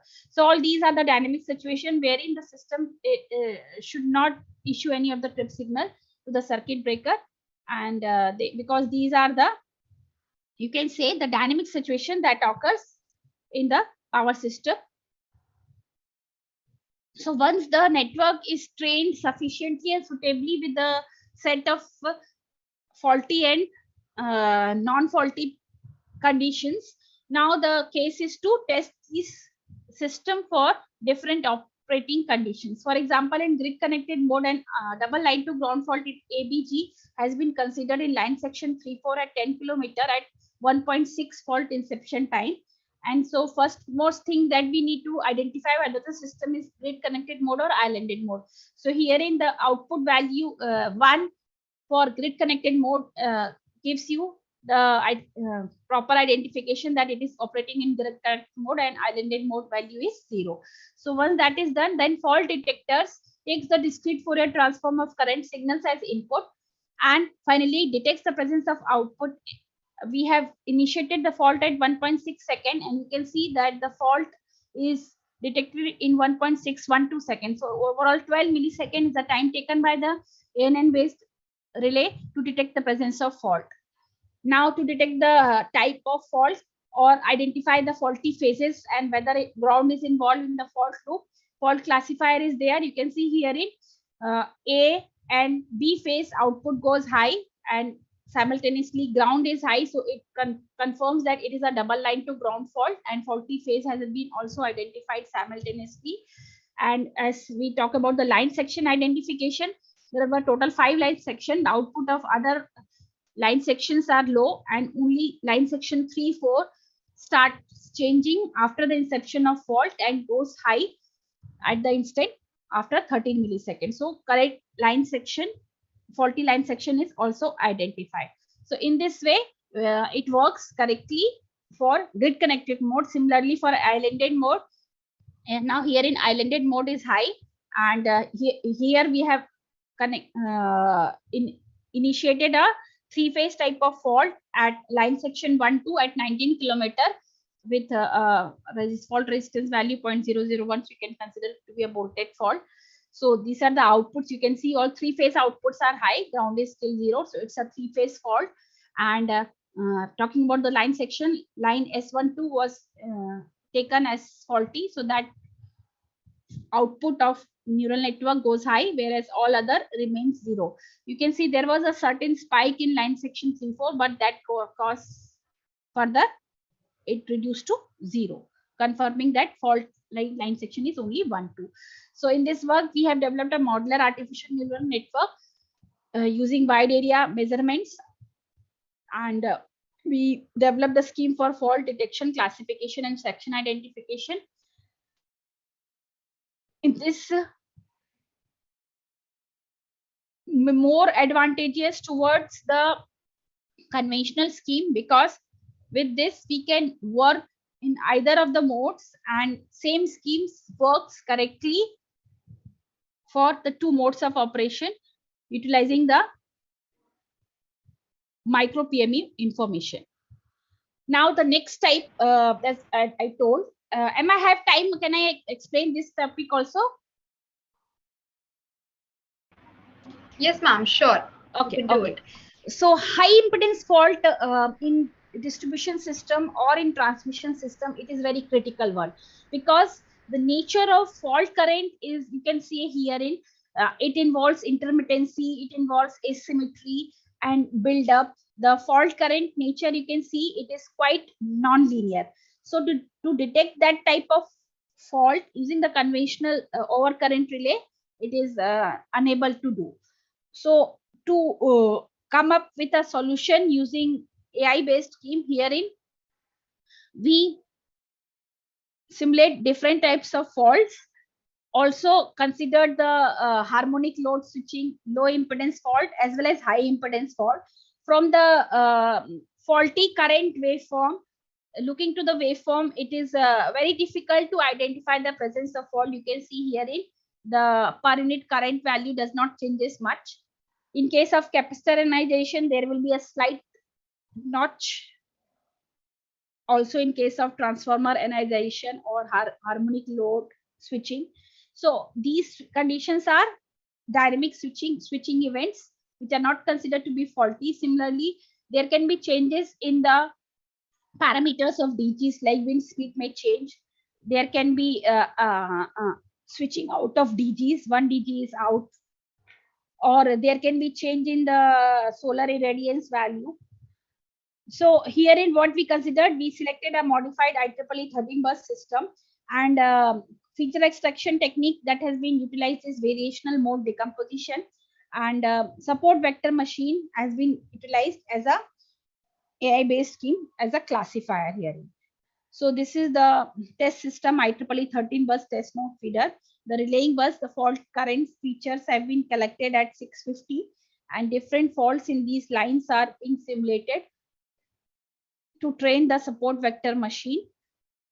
And initially we have to extract the appropriate feature. So from here you can see that we have applied the variational mode decomposition. During when we apply VMD, it results into different intrinsic mode functions, IMF 1, 2, and 3. So from these three, we can see that the intrinsic mode first function, that is almost having similar nature as that of the faulty current. Hello, so ma'am. we, yes, Ma'am, sorry to interrupt. We have 5 minutes to end. Okay, yes, I will cover it. Yes, I will cover it. Thank you so much. So herein we finally apply the single value decomposition on the IMF1, that is VMD, and that is taken as a feature. And then these input features has been applied to support vector machine. It is basically a nonlinear classifier which takes the radial basis function as the kernel function to have the form the support vectors, and these support vectors are being separated with a margin, that is an optimal separating hyperplane, and the decision boundary is expressed by this expression. And we train this support vector machine using different faulty and non-faulty events. And once that is done, it is able to identify the presence of high impedance or low impedance fault. You can see herein, for low impedance fault, we have directly compared with the set threshold, but whereas for high impedance fault, we have utilized the support vector machine. So high impedance fault can be identified using SVM very correctly. It is not affected by change in DG parameter, and the load switching, DG switching, they are considered to be non-faulty cases. Obviously, they are dynamic events, and no trip signal should be issued by SVM. Similarly, capacitor ionization and transformer ionization also. Now, one more thing that AI-based scheme requires, like which particular classifier that you should choose. So usually there is a concept like we may compare different other classifier with the different probabilistic statistical parameter like accuracy, dependability, sensitivity, safety and sensitivity parameter, and also the presence of noise can be considered. So we have checked this with hardware in loop system using Opal RT also, and we can compare it with the initial schemes. We found that for low impedance fault, the response time of SVM based scheme is 1 cycle time, whereas for high impedance fault is 116.67. It is also validated using Opal RT. So I will finish up with this. These are a few of the references, and you can contact me later on also with this as my email ID. I'm open up to the participant for any query now. Thank you. Thank you so much, Dr. Namika Yadav. We are really, really glad to have you addressing all of us. Please accept our token of appreciation from Team CIIR.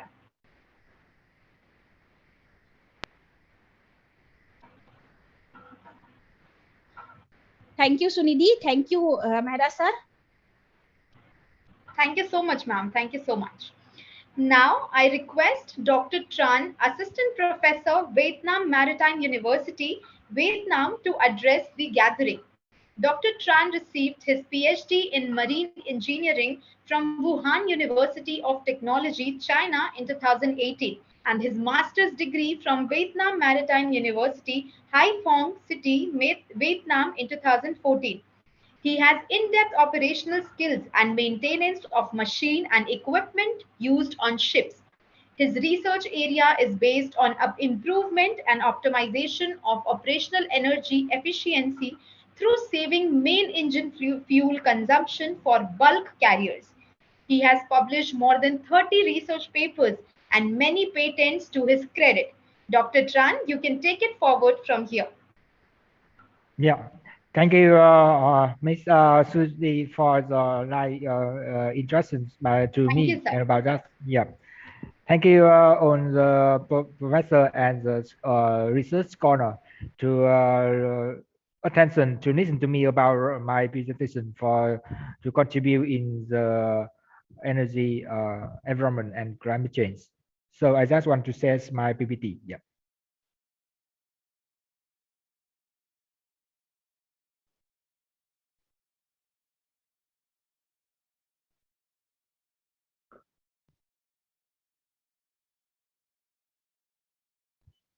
Yeah.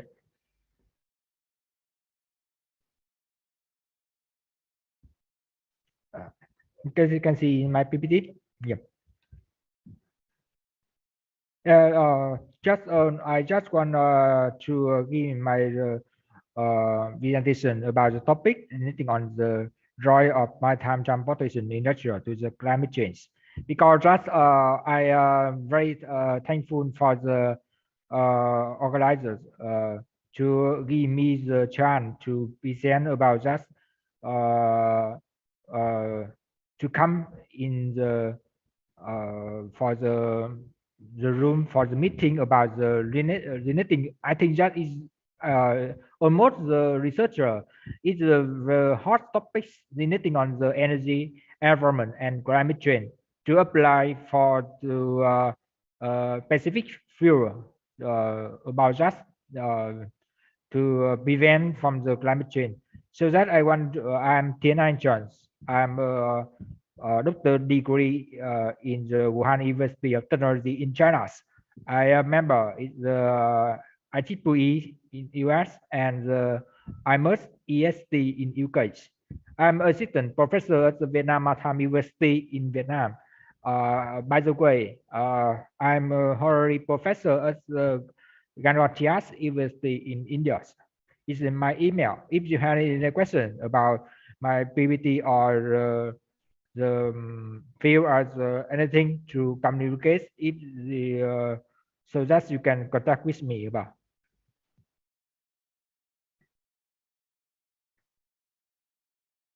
My headline introduction about that, depending on the interest speaker. The second thing is the main bodies. The main body will have something depending on the problem decreases and the pollutant source from the maritime transportation industries and the ocean environment and its policies. And some research designed to prevent the environmental degradations relating on the climate change phenomenon and the conclusion and future change. And I give in some of the question, the time for the question and answers.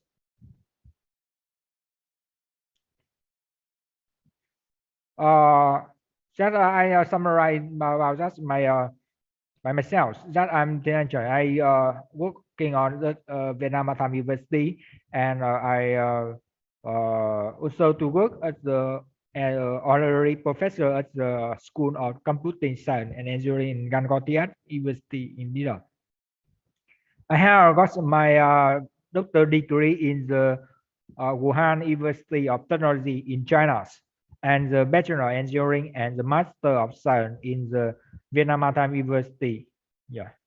So that I have going on that I continue to summarize and to discuss and to develop my research topics when I study from the Wuhan University of Technology in China.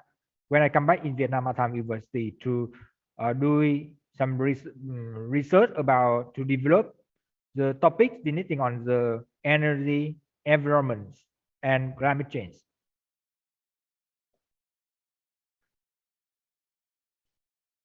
And I'm author and reviewer from the International Journal Index, the Web of Science, Citizen Index, and the International Conference. As well, I am a web editor from the Web of Science, Science Citizen Index, Journal Source Sample in the Sustainable Computing, Informatics and System, took on Qian, Elsevier, and SCI journals. Environment, Development, and Sustainability, the Science Citizen Index, which Springer Lectures, Public House, and IoT Intelligent Transport System, the SCI, WINA, Publishing, and International Journal of Distributed Sensor Networks, and CCI SAYS Publishing. And memory generating on the problem, I just want to describe about that the topics that I have to research and to develop from the talk now.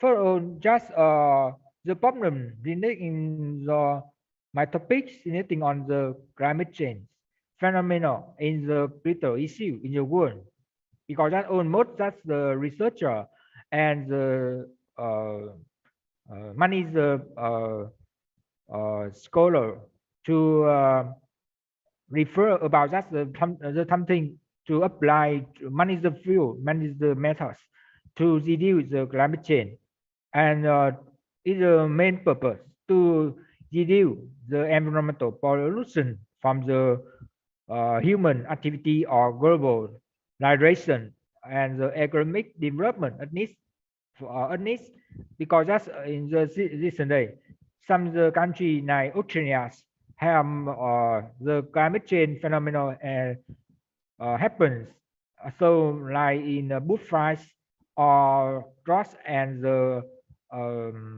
some the different the increase the temperature, so that's the is the phenomenal climate change phenomenon in growing up, so that's so the is a problem. And in my field, how to apply for the maritime transportation to in the maritime transportation is the topics in the main topics that I have researched to apply from to research for the transportation.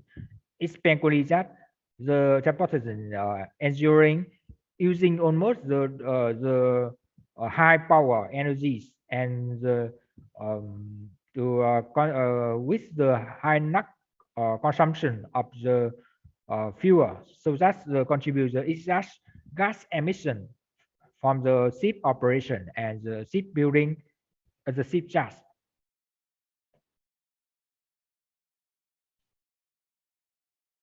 The point, so that is a research about what is the straw from to maritime transportation industrial to emit the environment to make the climate change phenomenon.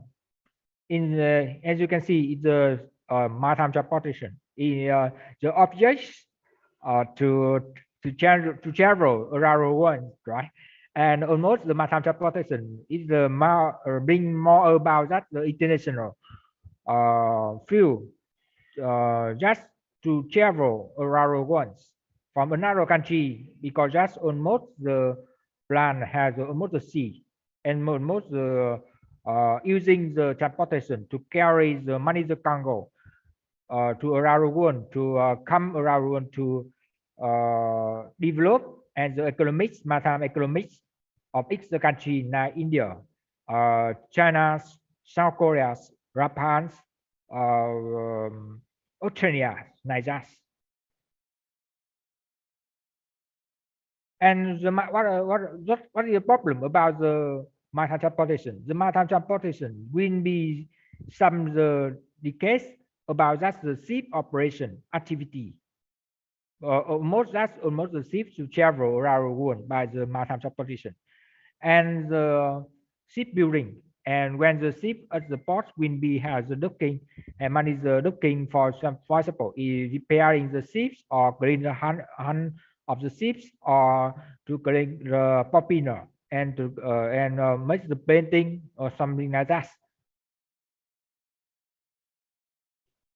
So the problem, the big problem for the maritime transportation, and you can see is the ship collision, because that's the maritime the transportation almost the thing relating on the maritime the transportation, not only the maritime but also in the offshore vehicle like to collision, because the collision makes some like is the accident. So that's one is the thing to it blow when the collision, for example, in the maritime transportation will be emits in the sea, makes the ship the seal on the seas, or the oil spill. The oil each penguin that the ships carry the bunk oils, the crude oils, so that when the collision or to bunkering oil, makes the manage the oil to emit the ocean sea environment. So that's the makes the environment on the ocean environment is the main factor to make the climate change, not only from the emission from the in the offshore or the vehicle offshore. So that's, but also is the maritime transportation is the factor to make the environment, to make the phenomenon.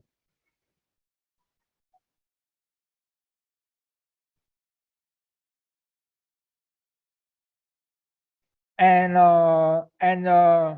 by the way, is the maritime transportation especially to it emits the ship and it's just got emission from the shipping, because that's almost the using the bunks oil and crude oil to find the fuel to make the ship moving when the engine to it's just the power. So that's is the exhaust gas emission will be emits the money the exhaust gas emission, and the money to combine with the pollution from the environment, especially that's to the manufacturing in the offshore, and something they to emit from the industrials, and to emit from the human activity, and something like that to make the environment pollution from the other sea on the lands. And two things to combine so that we must do the climate change. It is the climate change is the result of the environmental pollution from the human activity, from the almost the industrial and engineering. So that's the ocean environment and its policy. So that will be how to apply and to respond to prevent from the environmental pollution, so that the ship operation and rebuilding activity will be controlled and supervised by the International Maritime Organization, IMO, located in the UK, in the United Kingdom. It's the flag of the IMO, International Maritime Organization. So that is the first reason I have talked to you just the maritime transportation in the bringing the international domain from around the world to the travel in other countries. So that is called the seafarer or the ships like that. And the headquarters of the IMO United Kingdom. So many the flags of the national flags is located in the IMO International Maritime Organization headquarters in the UK. And to prevent the IMO International Maritime Organization to deny that the emission from the maritime transportation will be the main factor to make the climate change, the environment, and the ocean, sea environment, and the effect from the human health and something like that of the on the plan. So that's the international giving some the issue in the international convention for the prevention of pollution from ships related the MARPOL 77. So that the content of the MARPOL when we have some the money the sick areas. So that's is the analysis when we have the device the government to control the and to control the ships when the ship operation and maintenance by the when to travel around the world. So that's it's mechanism in the analysis 6 is focused on more the air pollution from the ships. So that is the measure to help the researcher to research about the to prevent from the environment pollution. And some research designed to prevent the environmental degradation. Based on the MARPOL 73 and 78 analysis, so that I have research when we have the two factors in the energy efficiency operational indicator EOI factor and energy efficiency design index.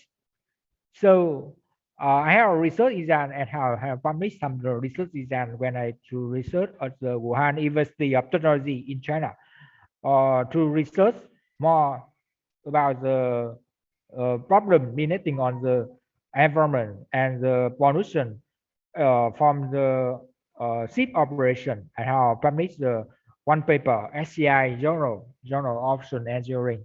So that's the detail of the ocean engineering, the engineering. I will to share my paper to research design. I will summarize the content about the design about that.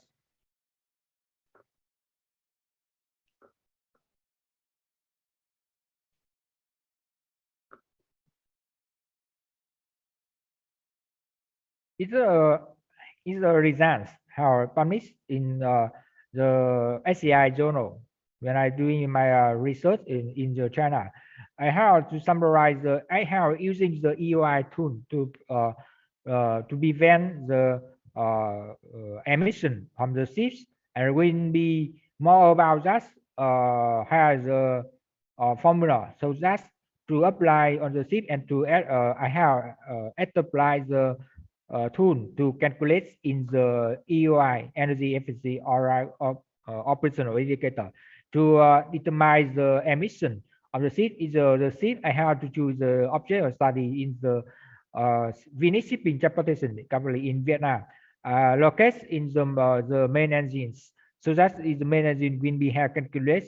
I have to apply the EOI calculate tool to calculate the EOI index to determine the emission, gas emission from the shipping operation. By the way, I have to research more something relating on the relating on the is the one the reason I have researched about that.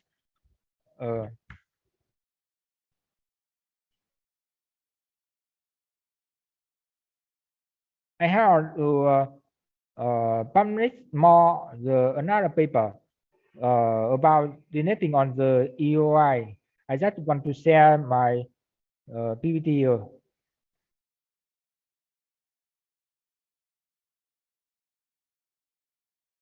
Sorry, that's I want to share that is me.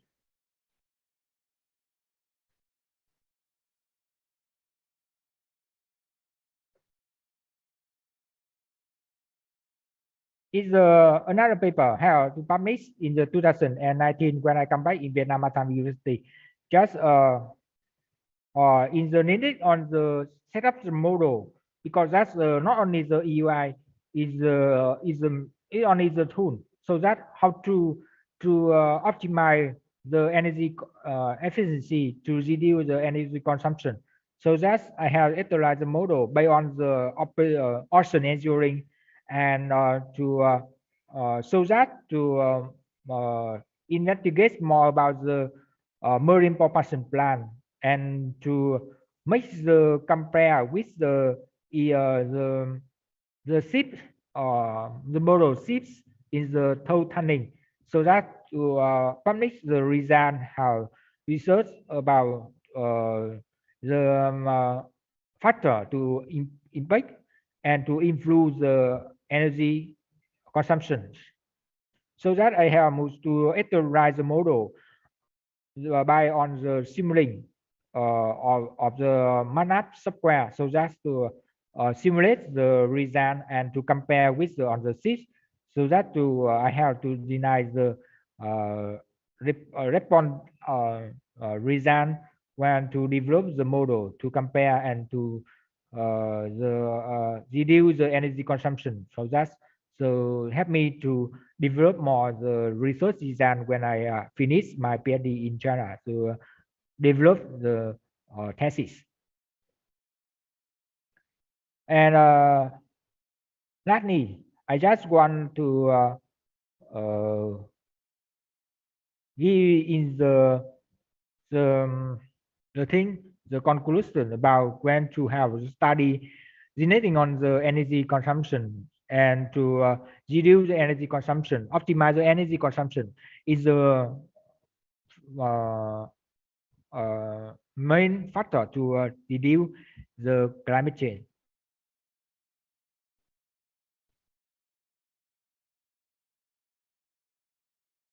In another paper I have published in 2019 when I come in Vietnam.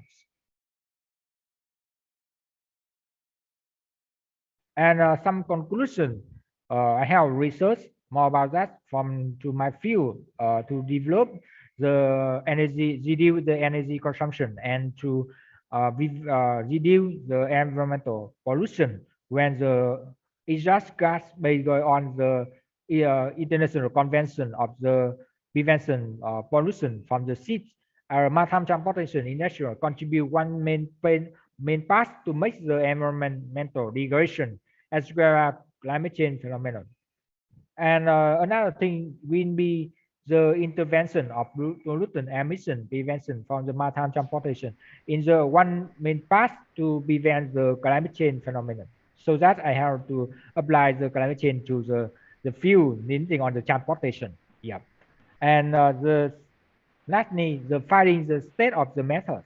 To ask a methodology to conduct from researcher is the one to prevent from to my field about that to contribute more about to method to apply to reduce the exhaust gas emission on the shipping. And some research design has a fundamental study and to continue to research and to is the main purpose to reduce is the environmental degradation. Thank you so much, and thank you, owner, professor, and researcher to listen to me about my presentation. And I welcome question and answer from the listener. Yeah. Thank you so much, Dr. Tran. Please accept our token of appreciation from Team CIIR. Yeah, thank you so much.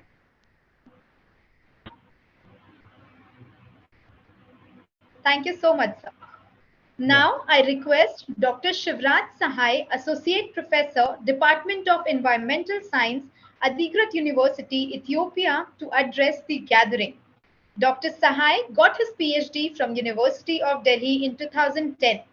He obtained his master's degree in 2001 in Environmental Sciences from Magad University, Bodh Gaya, India, and his bachelor's degree from Vinoba Bhave University in 1996. He qualified National Eligibility Test Environmental Science in 2003 and recipient of CSIR Global Change Science Senior Research Fellowship. His research area is primarily on environment science and climate change. He has published more than 40 research papers till date. Dr. Sahai, you can take it forward from here. Okay, thank you. Am I audible? Yes, sir, you're audible. Okay, thanks for such a nice introduction. Thank you, sir. Okay, and I see the stage really well set for me. People have talked on so many various issues, ranging from maritime pollution to artificial intelligence and also some earlier issues. So various different areas of environmental science. Let me first start my screen sharing. It's not enabled, I see.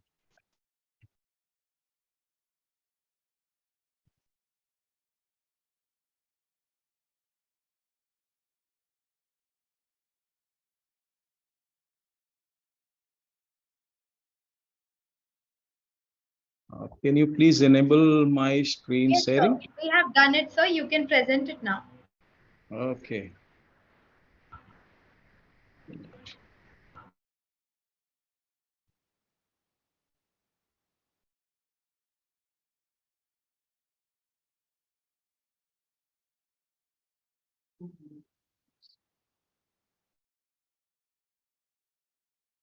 Okay.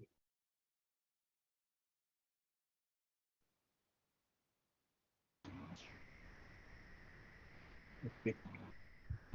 Right.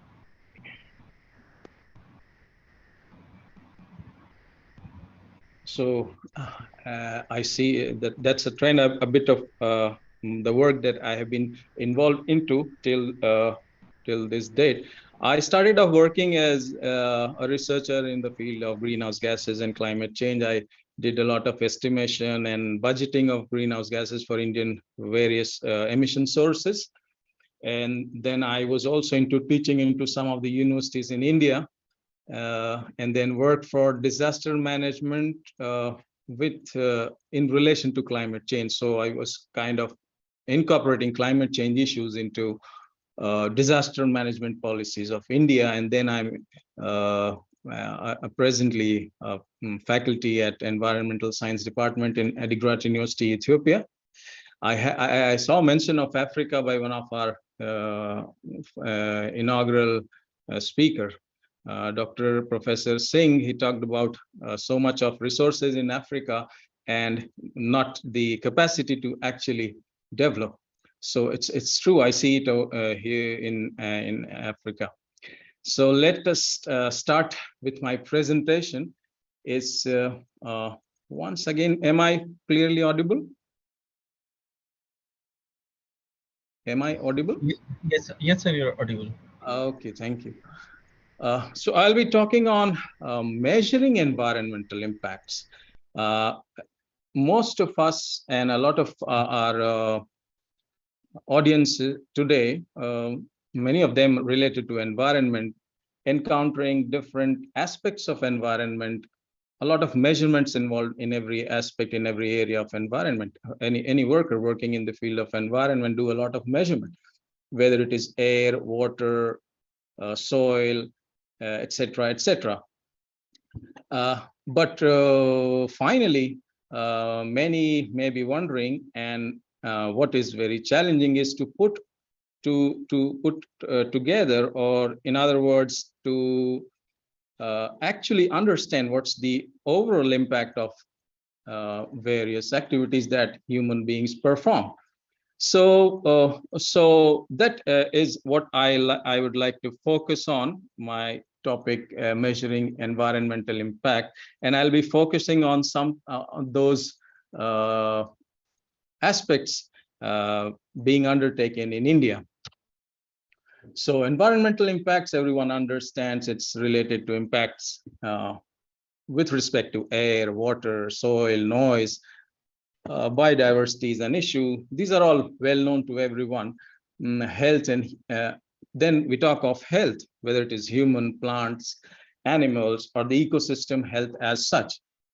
Also climate change, ozone depletion, and so many other, rather popular or rather unpopular environmental issues people are well aware of. But when we want to put all these impacts together into knowing out what is the overall environmental impact, it becomes very challenging, because it's no more such discrete impacts study like air, water, but you have to have all of them, and all of them are so well interrelated, interdependent, and so on. So not only these popular environmental issues, but what about population? What about the demography, the sociology involved, the economics parameters, then the various human pathways in all the human activities that we undertake, and so on. So a lot of things are not taken care of when we measure air, water, etc., this in discrete sense. So, and also a lot of concern about the future human concerns. Like, what about the future generation? We may be well off today, but what about the future generations? What about our commitments for the future? And who and how is responsible or may be made responsible for all of these? So these all brings us to an issue wherein we try to put all the environmental impacts into some form of comprehensive work. And this is the topic that we'll see. So there are many ways of doing it, but the most popular ones I'll be discussing in this talk. Also in India, these are very popular. There are many other types of studies for doing environmental impact assessment, but let's talk about two very popular ones that will be more interesting for the audience. The first one is environmental impact assessment. It's a well-established study throughout the world, also in India. And the second one is life cycle assessment studies. This is relatively new, less evolved. It's not less evolved, but it's still evolving very, very rapidly. So in my talk, I'll be talking about these two issues: environmental impact assessment and life cycle assessment. So EIA, in short, we call what is environmental impact assessment. Basically, it's a decision-making tool wherein we predict the effect of any proposed human activity. Any activity or a project is known as a proposed project. So this study kind of predicts what environmental impacts could occur as a result of this project once it is undertaken. So it's done before the project starts. Then it offers enables us to compare alternatives. For example, if there is a study on what was environmental impact of a power plant, so there can be different sources of fuel for a power plant. So if you change the fuel, the impact on environment changes. So through this study, you can try different alternatives. So it provides us an opportunity to see and weigh and compare alternatives. And finally, you're able to identify the best alternative. The issue is everyone may wonder, how can you measure all the impact? But the goal here is to find out the best alternative. So we not be able to measure the impacts very, very precisely, but it helps us to identify the best alternative.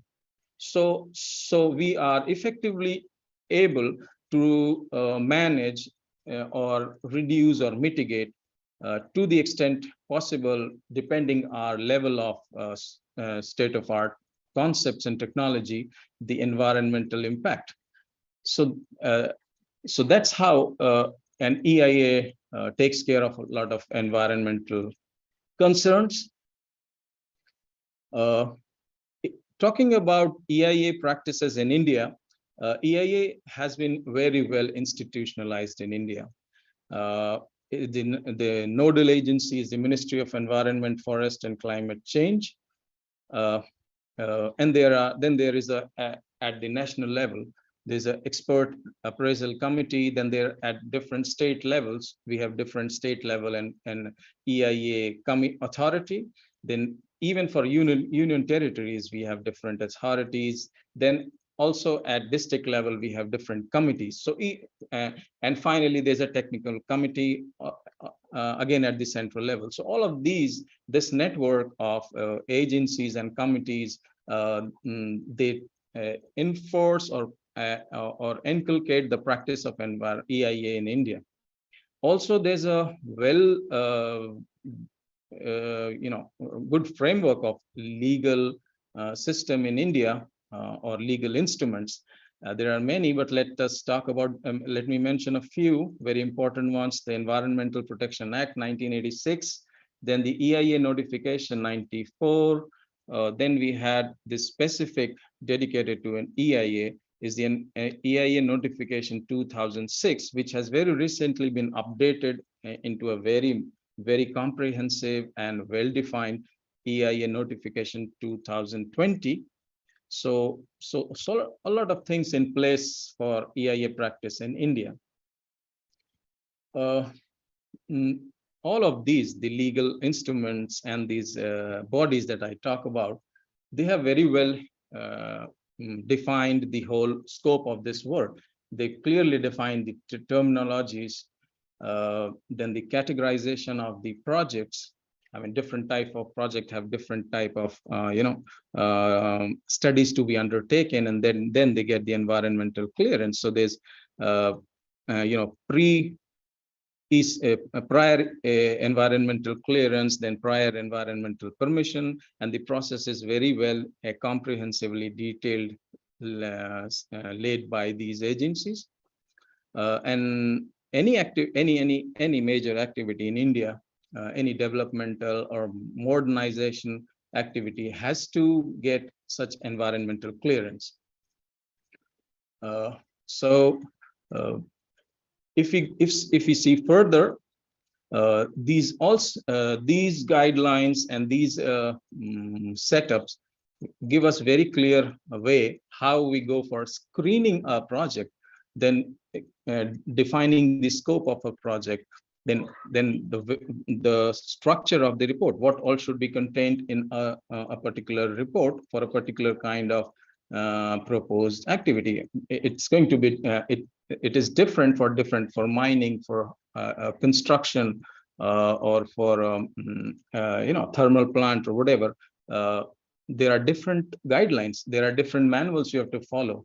So it's very done in a very comprehensive way. Then there is also arrangement for public consultation. Once before you get environmental clearance, you have to go through a public consultation wherein you present the whole case in front of the general public, and the local administration is also involved, and you have to get it through.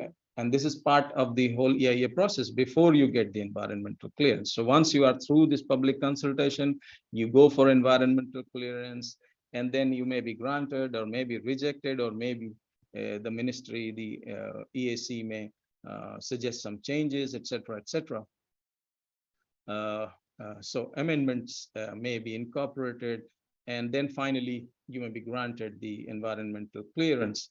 It also defines the validity of your proposed project. So if you delay your project, maybe your EC will lapse, and you have to get a kind of renewal or extension to carry out the project. and also the transferability. Maybe the owner changes or something, so you have to get that also through. And last but not the least, it also takes care of the violation cases and non-compliances with respect to all the guidelines issued by these agencies. So the EIA process in India is really well placed, and for almost 2 decades, more than 2 decades, it has been practiced for most of the human activities or projects that are undertaken. So I'll briefly like to talk about what does a typical EIA looks like. So what is the basic structure of an EIA?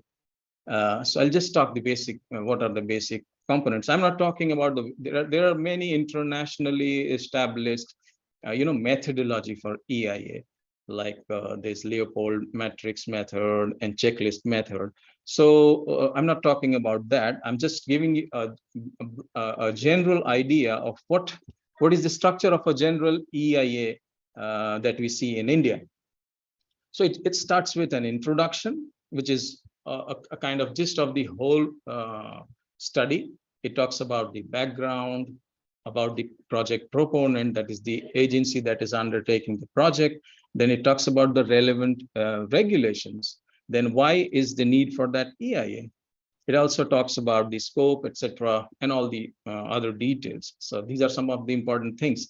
I'm just trying to give a view to the audience. Some of the things they may not be comprehending is part of an EIA. So it's a really comprehensive activity. Then coming to the next part is a detailed description of the project. You can understand it's site, land, water, air, the biodiversity, etc., etc. Apart from that, it talks very clearly in detail. It covers the site selection criteria, then the design considerations taken into the project, then the cost, the implementation schedule. I mean, it has to be a time-bound thing. Then the technologies involved, what is a kind of water budgeting, and budgeting of all even the fuel in a way is kind of details of the fuel, then all sorts of pollution control measures that will be undertaking, solid waste management, etc., etc. And it also talks about the plantation, then the rainwater harvesting, material inventory, and also corporate social responsibility and corporate environmental policy that the proponent is proposing along with the project.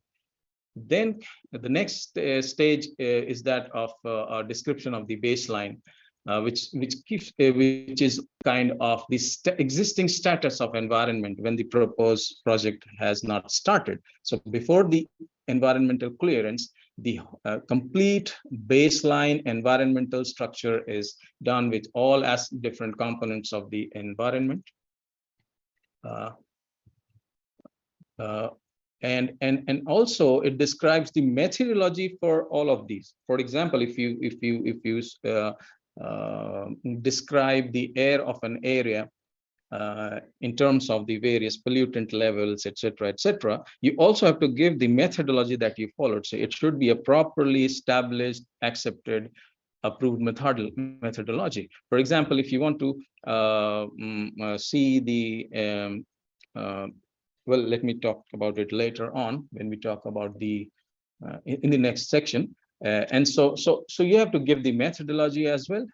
Then you have to cover all aspects of the pollution, demography, socio-economic status, then disease vectors, and of course sampling monitoring details. For example, if you're monitoring the air quality, you have to give details of what monitoring sites you have chosen, how many, how the data has been collected, and the uncertainty level, everything for each set of data that you actually provide for the baseline.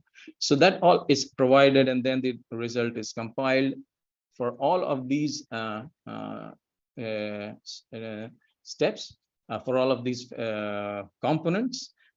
and then there's a data analysis, and you conclude for all of these for that particular baseline scenario. So without the project, what is your conclusion about the environment of the area? Next stage is this is very critical and important. Something that actually an EIA does is anticipating the environmental impact and mitigation measures. So for each of the components that we have been discussing, there's a projection made. For example, for air, you need to go, the guidelines requires you to go through a particular approved air dispersion model should be used, and you need to give predictions for what would be the air pollution scenario in and around areas. How can it spread? How can it increase? So all of these various components, air, water, soil, biodiversity, everything, they need to be studied in the sense that it gives a status for the future once the project is on, it has started functioning, how each of these will change. So you have the baseline in the previous part, and now you have the projections once the project starts. So it includes everything, the aesthetics, the employment and socioeconomic scenario, demography, how all of these changes once the project comes in. So then, and how is there any effect on the power availability in the areas where the project comes, water availability, how does it changes the transport and traffic patterns? And one common way of doing it is starting through a matrix method. So impact assessment matrix is generally is used, wherein you plot, the activities. For example, a particular activity, like you buy a certain material for the you use certain material for the project. So that is an activity, and what happens once you use that project. So that is kind of impacted factor. So activity is matrixed versus the affected factor or the parameter. So that gives us a complete picture of what would happen once the project comes into. And then there is analysis. So you get you do that with a lot of alternatives. So you are able to weigh the alternatives. Then you also propose how will you monitor the environment after the project has started.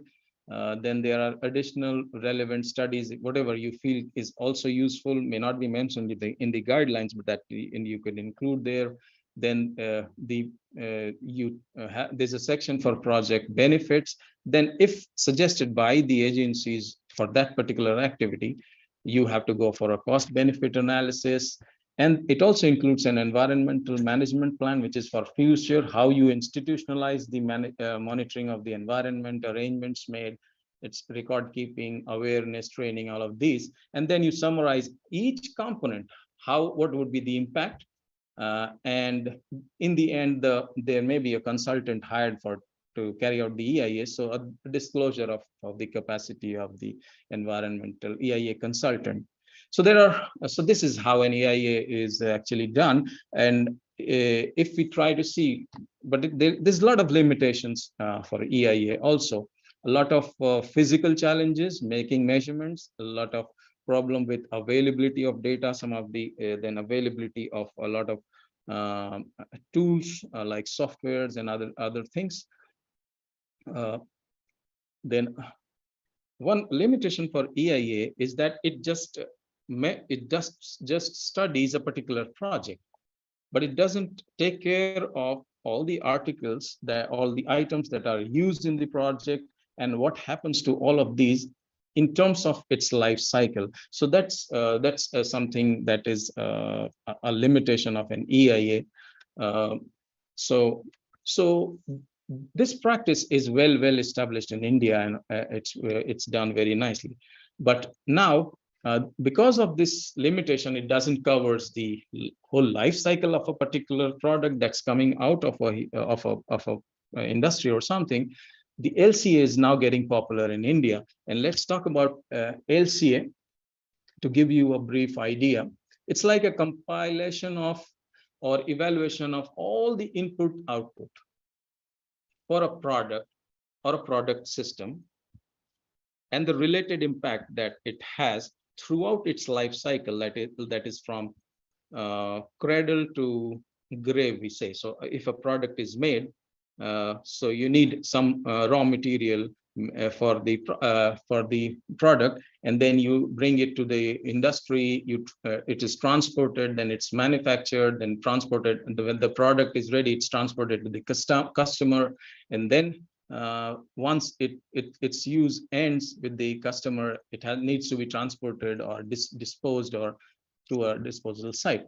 So all of these are taken care of. So one particular product, you do all of these. So at each of these stage, there is some or the other form of resource use and also maybe resource extraction. And each one of these result in some form or the other emissions or effluent or impact on the environment. So all of these are done in an LCA. When you go for an LCA, a very important aspect is to understand why this LCA is for. For a particular product, two LCAs can be very different depending on the goal, why you carrying out that LCA. So and depending on that, you have to decide how far down the details you have to go. So you have to define that there are various global standards also now available, like the ISO 14040, which that can be used as a guidelines to perform such LCAs. So you need a lot of data for this. We'll see later on. So coming to how exactly is it done? You see this resource extraction to disposal. So your LCA can be only for the cradle to gate boundary. That is, you extract the resources, you get it to the industry, manufacture it, the product, and that's it. So you want to know the impact, how we can reduce just the production impact, okay? Or maybe you're just interested to know a particular process of the product inside the industry, so that may be gate to gate. So once the product resource enters your material enters your factory gate and it's processed, you can study that could be the scope of or it can be the whole from cradle to grave, that is from resource extraction to disposal. So that's how your scope may vary. Also, it can vary in terms of time and time also. And this is how you define the boundary of your LCA. So like we are talking about EIA, in LCA, generally still socio-economic and financial aspects are still not properly done. So that's one limitation of LCAs. Then you need to define the functional unit. So functional unit, say for a cup of coffee, a company making cup for coffee could be like per cup of environmental impact per cup produced. But that may not be a very effective functional unit because one cup made of bone china can be used for maybe 1,000 times. But one that is made of paper can be used for just 1 or 2 times. So a more effective way of a functional unit could be so many milliliters of coffee drunk, okay, per cup, per serving, okay. So per each serving, how much amount of coffee is done using that particular product would be more functional. So you'll be able to compare. So a bone china cup will then appear to be more eco-friendly as compared to the paper cup. So functional unit is very, very important. And then you go and prepare the inventory. So you start listing for each of those stages that we saw just now. For each of these stages, you need to list wherever an impact is anticipated, the material required at each stage, the mass of it, then the manufacturing processes involved, transportation, energy use, etc., till the end of life. So you kind of list all of the impacts you anticipate, and then you measure all of that. So you have to actually generate a lot of data, and it's very data intensive activity. So if you see on the right side, you list the inventory, then you calculate the impacts. Like eco intensity, let me tell you, something like per just like I was saying, amount of carbon dioxide emitted per kilo of coal burned. So that can be an eco intensity. So eco intensity multiplied with the amount of that particular material used, then the how many items per functional unit is used, and then you also include the uncertainty, and then you have a final data for each of these components, and then you plot a graph. So you kind of have a very good calculation of the environmental impacts of each of the components for that activity, for that product. And then you go to interpret the results. So you can make you may have made assumptions and scenario. So you can compare the scenarios. You can change, for example, if you are using coal as a fuel, and if you change it to a solar, then how does the impact on environment change? So all this is possible through an LCA. And one thing that's encouraged here is practicing flexibility. Like if you decide something and you get a different result, you should have the capacity to go back and correct your design and so on. So going back and improving is also very good. And then you have the final interpretation and impact priorities. You can finally see the impact. Then you can decide your priorities, and you can decide where has to be the focus of your efforts throughout the life cycle of a product. So it helps you to actually prioritize your efforts in reducing environmental impact in a very effective manner.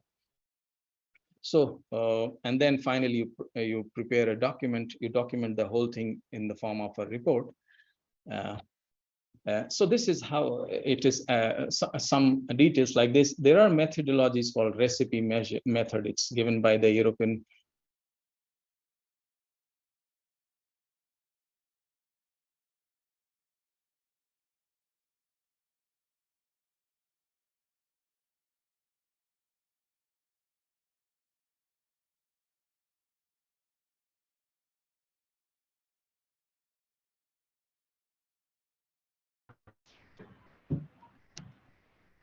Sir, you're stuck, I think.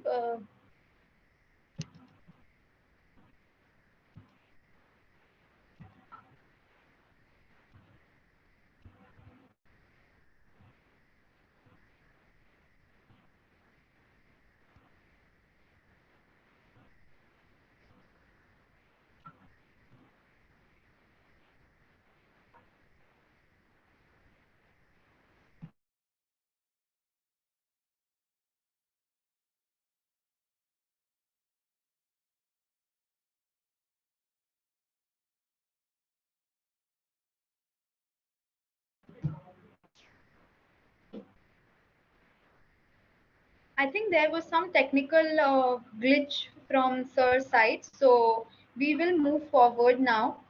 And uh, so may I request Professor R.M. Mehra, Sir, Session Chair, to deliver the vote of thanks to all the speakers here.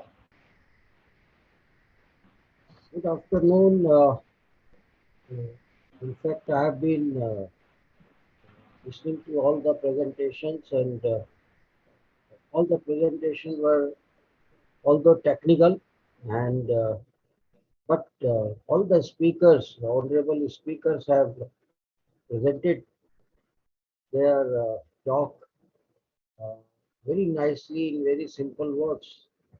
Almost all the details were, of course, visible on the slides, but still the explanations which they gave, I think, so in a very, very simple manner, that I'm sure that the participants must have understood more than 90% of what is presented.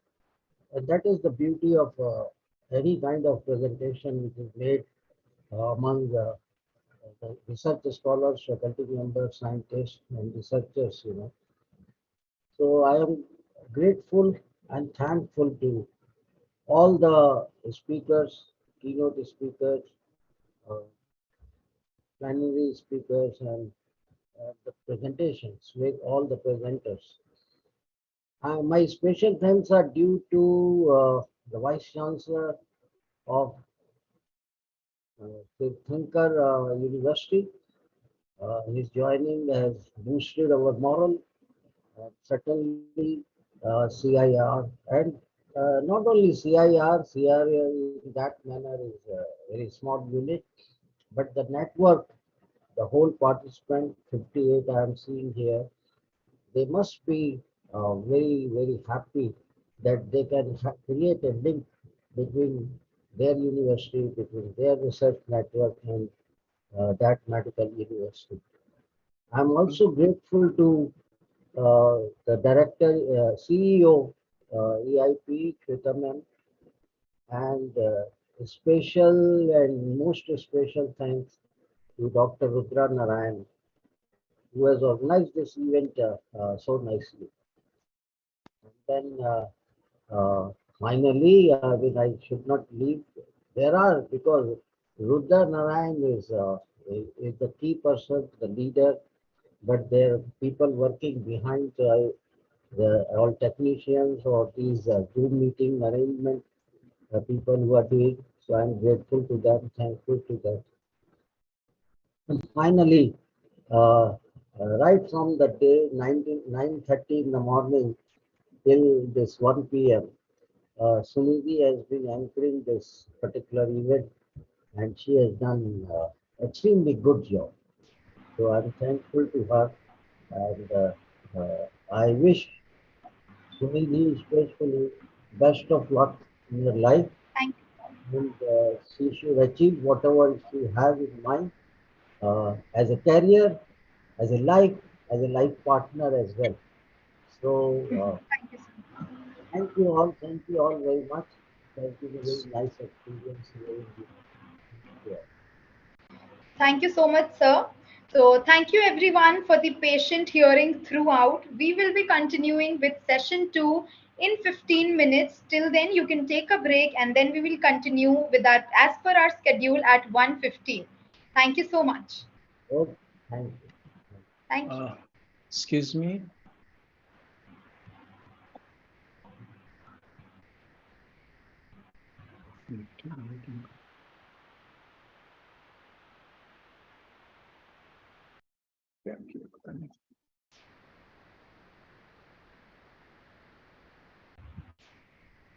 Hello. Hello. Yes, sir. Hello, Sunidhi. There was a connection issue from my Yeah, side. we got that. Really, Yeah. really regret for that. But if you like, at a later stage, or maybe I just had a last couple of slides to just conclude what I was saying. Yes, so we have just announced the break, so we can do it. Right. We'll let you know when we can confirm it. Yeah. Just give me a minute. Yeah. Yeah.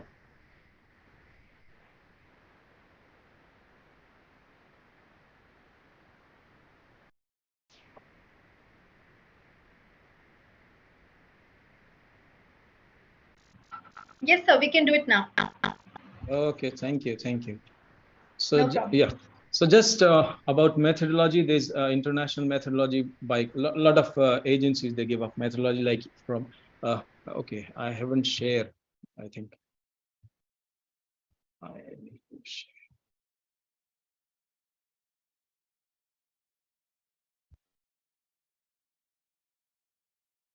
Okay.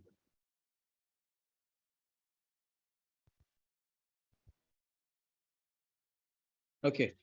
So just talking about the methodology, like recipe is one of the methodology. It talks about fossil fuel, different impact categories and on different environmental components and how it affects the environment on the whole. So different impact categories, and then we need a lot of database for this, for all of these. For example, if we want to know how much environmental impact coal can cause, so there are databases that provide you these details, something in this form. For example, aluminum use of say steel, primary steel, 47 kgs can have so much of impact on the environment. So such data is available for all different materials, different processes.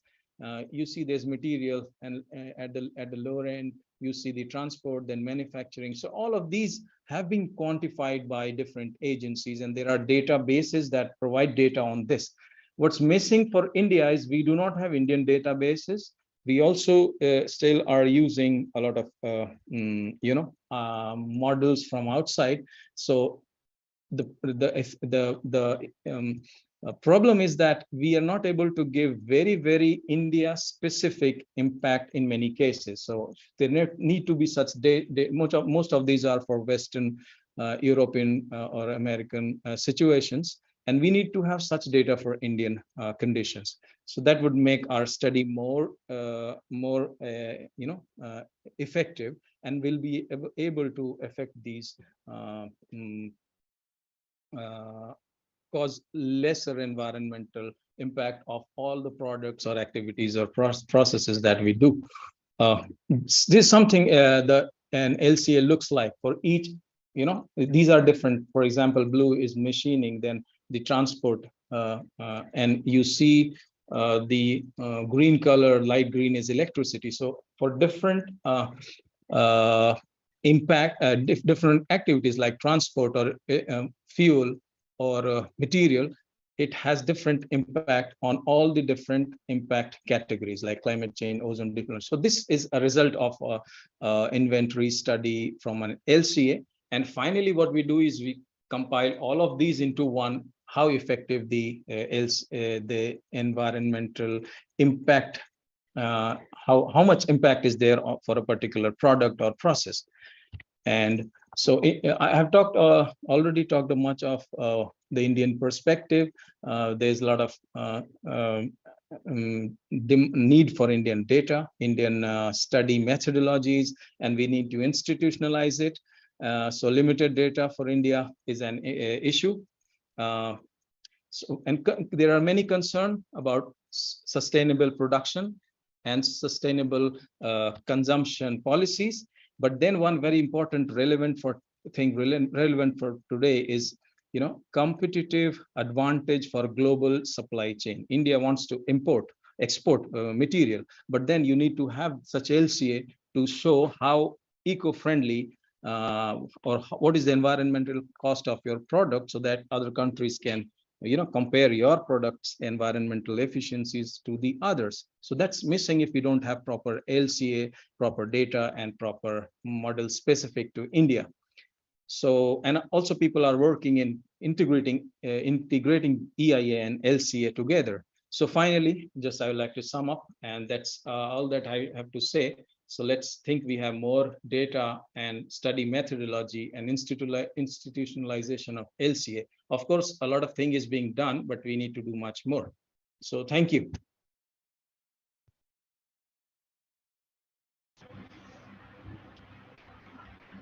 Thank you so much, sir. We will just present a token of appreciation from CIIR.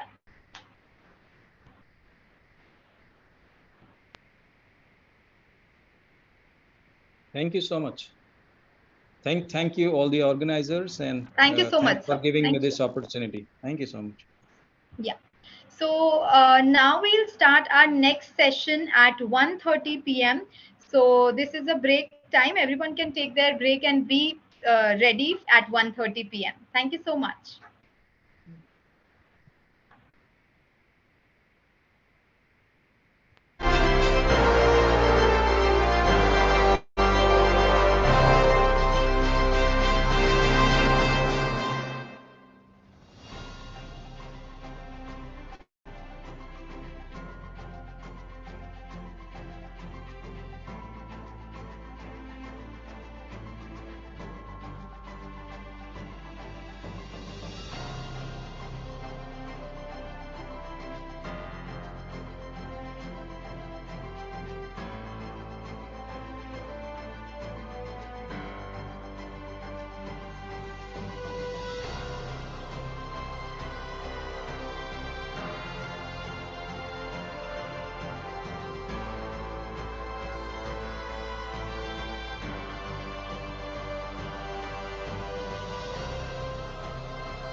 Welcome back, everyone. We will be starting with our session 2 of the conference now. Now, I request Dr. Naveen Dwivedi, Professor and Head of Department of Biotechnology, SD College of Engineering and Technology, Muzaffarnagar, Uttar Pradesh, to address the participants. Dr. Dwivedi obtained his MTech degree in biotechnology from Institute of Engineering and Technology, Lucknow, and PhD in bioenergy and environmental engineering research, Indian Institute of Technology, Roorkee. His interest includes bioenergy and sustainability, climate adaptation and resilience, and nanobiotechnology. Dr. Dwivedi has more than 19 years of teaching experience. He has done about 60 research publications in peer-reviewed journals and conferences. He is an author of the book Introduction to Biotechnology, published by University Science Press, New Delhi.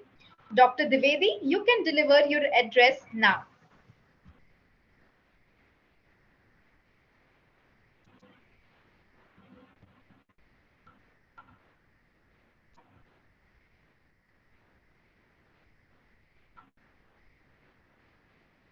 Sir, we can't hear you.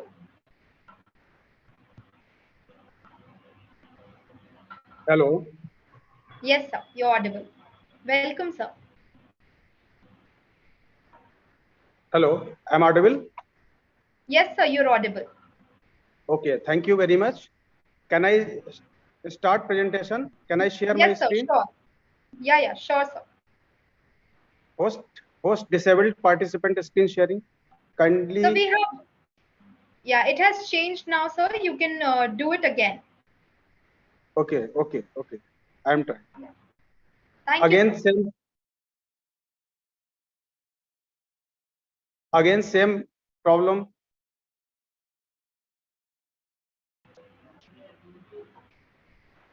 Kindly enable. Sir, we have enabled you. You are the host now. You can share your screen.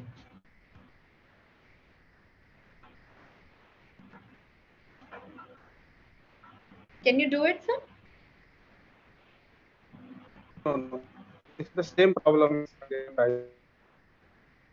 Host disabled participant screen sharing. So kindly check now.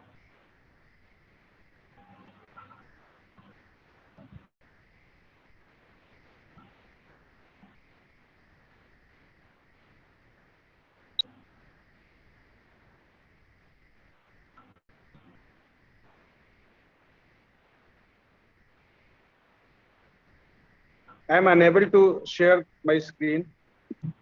So give us 2 seconds. We are trying our best. Okay. No issue. Okay. Yeah. Yes, sir. Now it's done. You can check. You can check it now, sir.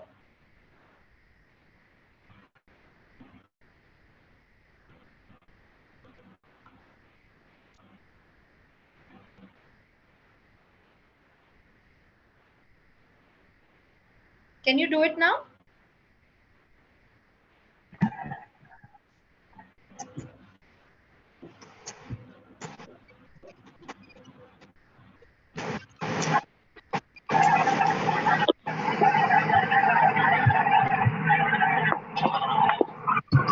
Sir, can you do it now?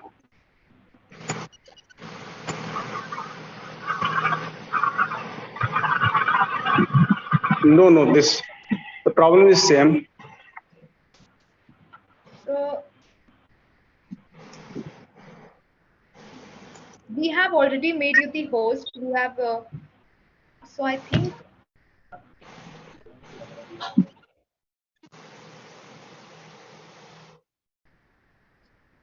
Hello. Hello. So there is a network connection and some technical. Hello.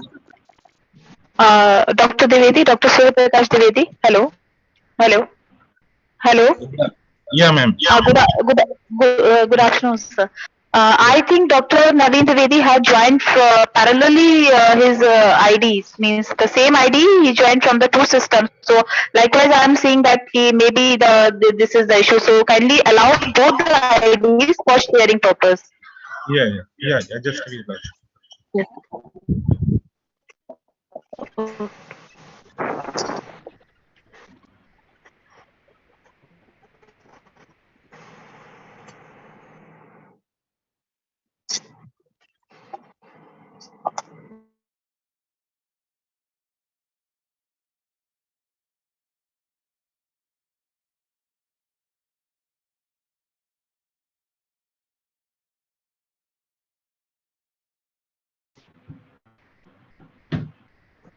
Yes, sir, we can see your screen now.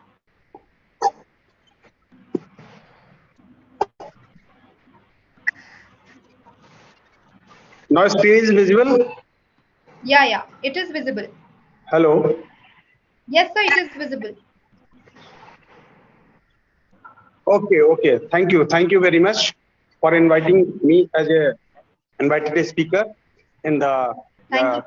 second GEST conference, Energy, Environment and Climate Change. I will discuss on the topic innovative and sustainable approach towards green energy. Actually, energy has a very vital role in our daily life. It is essential part of human life and daily activities. It increases our daily productivity and quality of life, just as we draw upon the energy stored in fat cells in our body to move throughout our day. We draw upon energy stored as gasoline in our car when we need to move from one place to another. Usually, we employ energy in industries, transportation, and our daily activities include running machines like refrigerator, television, washing machine, whatever home appliances. As we know that the high population density and advanced lifestyle increase the demand of energy worldwide, and it leads to the degradation of the natural resources and environment also. So currently the world produced e-waste around 50 million tons per year from the process, that is steam reforming of hydrocarbons, electrolysis of water and autothermal processes, etc.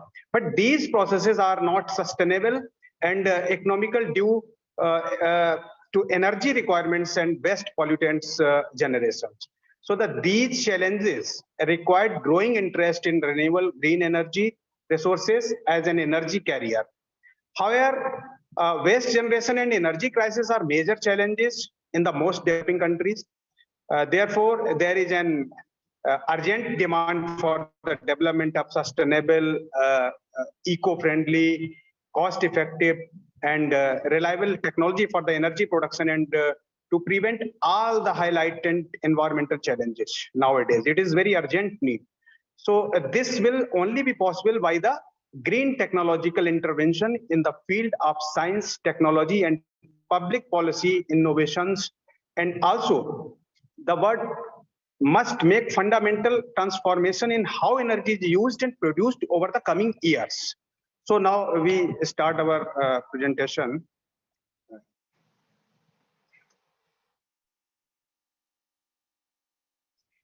This is the structure of the presentation. Introduction, world energy consumption scenario nowadays, what green energy, about green energy, types of energy, etc.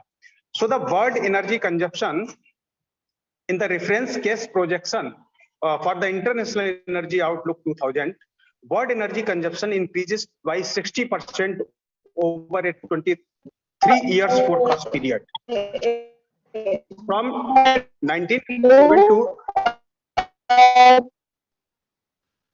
2020, energy use worldwide increases from 3 BTU in 1970 to 08 BTU 2020. Hello. Sorry to interrupt. This is the word. The presentation is not on, sir. Hello. Yeah, your presentation, your first slide is showing, but next proceeding slides are not shown in the presentation. Kindly. Okay, these slides are not moving. Yeah. Kindly expose your full screen. I have already exposed full screen. No, but it shows. I am moving slides continuously. So we can Can only I see your first slide. Can I reshare? Yeah, reshare. Okay, just wait.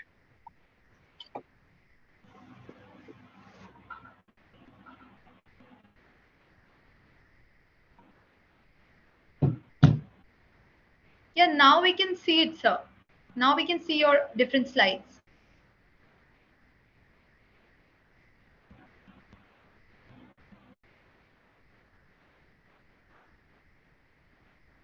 कर दिया.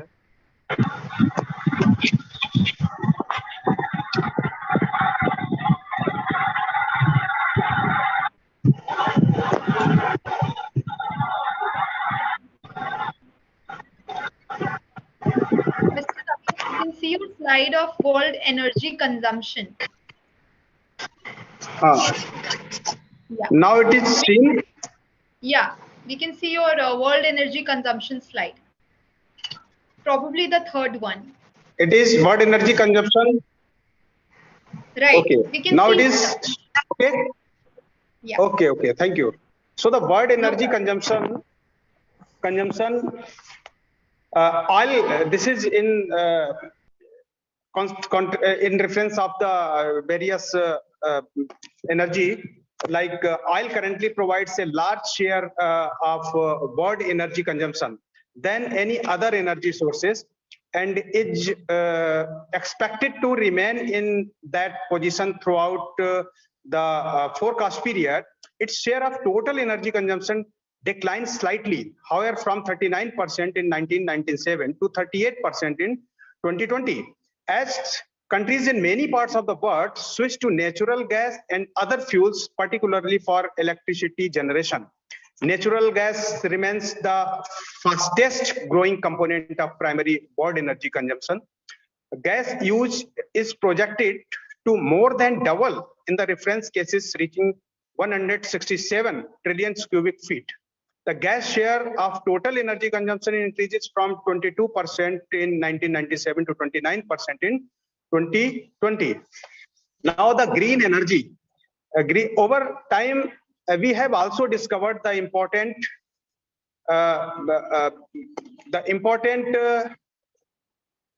of being efficient in our use of energy, reducing our environment impact, and enhancing our energy security.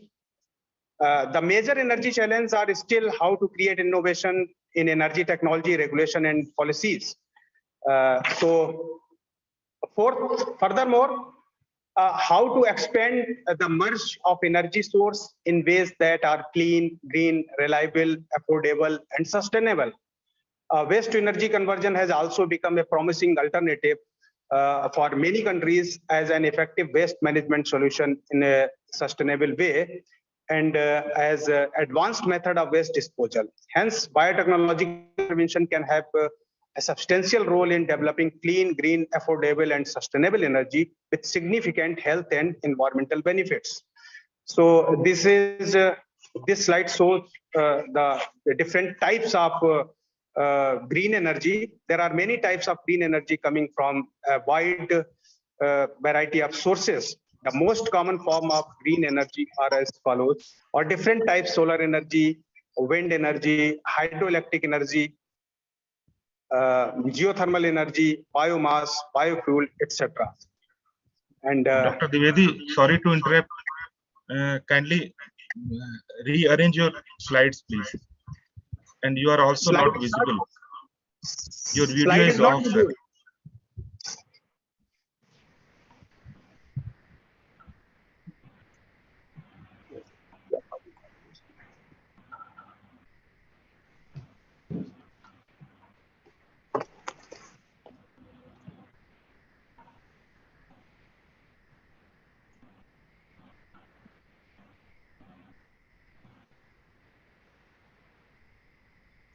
Now we can see the solar energy slide, sir. Yeah.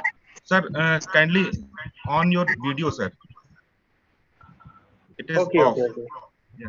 And next thing is you can just press F5, then it is on the full screen.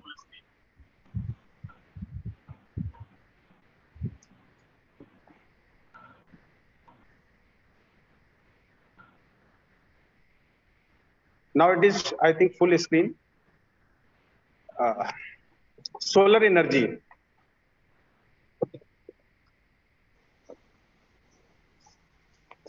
Solar, this common types of renewable energy is usually produced using photovoltaic cells that capture sunlight, electricity, and actually solar is a clean source of energy which comes directly from the sun.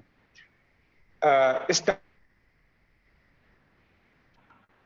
a process by which a smaller atom are fused together by heat and pressure to create heavier atoms with a whole lots of energy emitted in this process. So this energy then reaches us via solar radiations, which we can collect and convert into usable electricity. Solar panels are perhaps the most common form of solar energy harvesting. These are panels full of things called photovoltaic cells. When the light from the sun hits these cells, they create an electricity current through the photovoltaic effect. The current is then passed through an inverter to turn into an alternative current. Top 5 largest solar power plants in India. First is Wadla Solar Park. It is created 2,250 megawatt solar energy, and it is the largest solar power plant in the world. It's based in Wadla village in Rajasthan, Jodhpur district, and it has a spanning 14,000 acres. The fully operational power plant has been installed with a capacity of 2,250 megawatt electricity production. And the second largest solar plant is the Shakti Sthala solar power project. It is the Shakti Sthala solar power project in Tumakuru district, Karnataka, is now the second largest solar power plant in India, harvesting previously been the largest of its type in the world. And the third is the Ultra Mega Solar Park, having the 1,000 megawatt, based in Kurnool district, Andhra Pradesh, another leading Indian state for solar power. The 1,000 megawatt Ultra Mega Solar Park spans an area of more than 5,932 acres and is the third largest solar power plant at a single location. The plant was set up within 2 years by Andhra Pradesh Solar Power Corporation through a joint venture with Solar Energy Corporation, Andhra Pradesh Generation Corporation, and New and Renewable Energy Development Corporation at the investment of more than 7,143 crores rupees. And the fourth one is the Reva Solar Power Plant power project. It has the 750 megawatt power generation capacity, and it is spread over an area of 1,590 acres in the state of Madhya Pradesh, and is operated by Reva Ultra Mega Solar Limited. And the fifth is the Kamuthi Solar Power Plant. The Kamuthi Solar Power Plant is Ramanathapuram district, Tamil Nadu, is the fifth largest plant of its kind of India.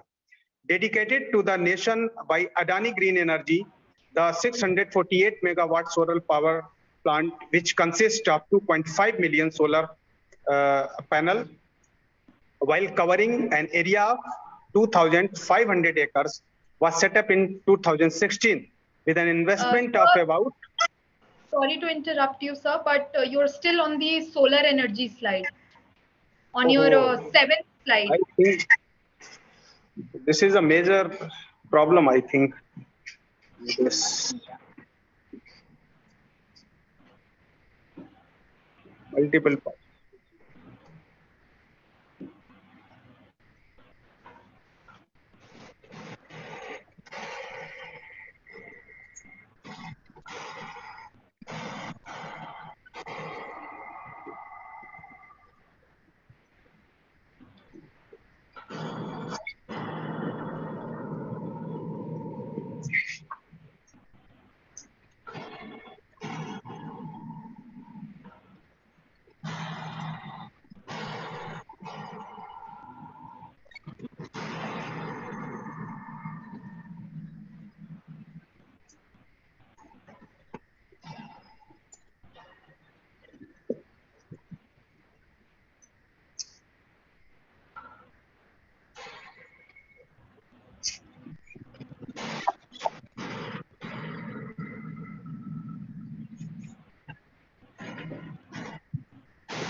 Yeah, so now we can see your 10th slide, which is top 5 largest solar power plants in India. Okay, just Yeah. wait, just wait.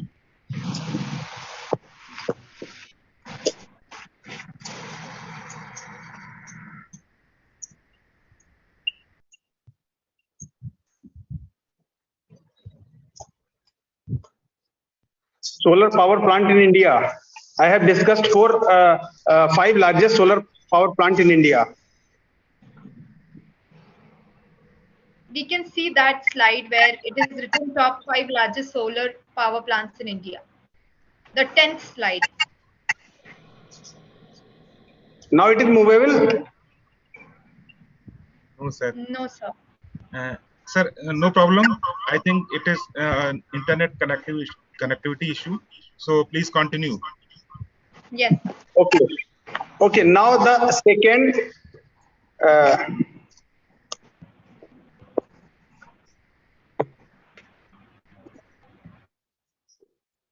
Now the second green energy source is wind energy.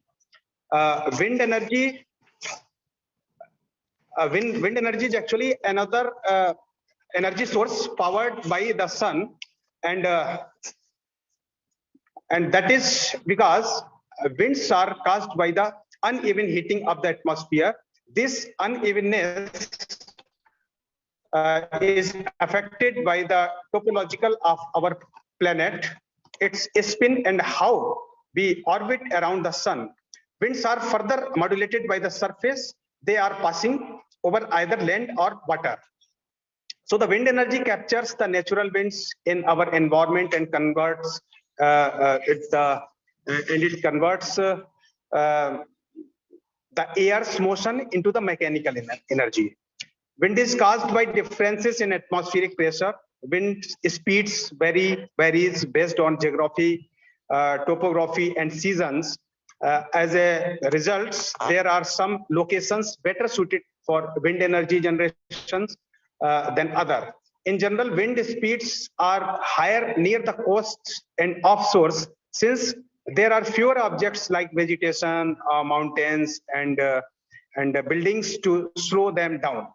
The mechanism used to convert air motion into electricity is referred to as a turbine.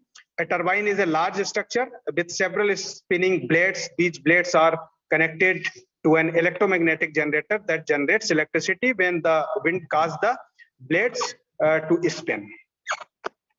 And next is the hydroelectric energy. Hydroelectric energy is produced by capturing the energy contained within flowing water, and this is the best achieved by forcing water to flow through a narrow path, thereby increasing its energy per square meter. This is commonly achieved by storing water in a reservoir or dam and selectively purging the water by opening in intake. The gravitational potential energy stored by holding water higher up in the dam forces the water through the intake at incredible speed. When released, the flow spins a turbine, which once again activate and generator, creating electricity. So many advantages of hydroelectric energy, like fuel is not burned, so there is minimum pollution. Water is a natural renewable sources, and reduced greenhouse gas emissions, relatively low operations and maintenance cost. Technology is reliable and proven. And another is the geothermal energy. So it's a type of renewable energy taken from the earth core. It comes from heat generated during the original formation of the planet and the radioactive decay of materials. This thermal energy is stored in rocks and fluids in the center of the earth, and high temperature of over 4,000 degrees centigrade temperature cause some of the rocks in the center of the earth to melt and form hot molten rocks called magma. And these heats also cause the mantle to behave plastically, and a portion of its convert upward since it is lighter than the surrounding rocks. The rock and water in the Earth's crust can reach heats of around 370 degrees centigrade. And next is the biomass energy.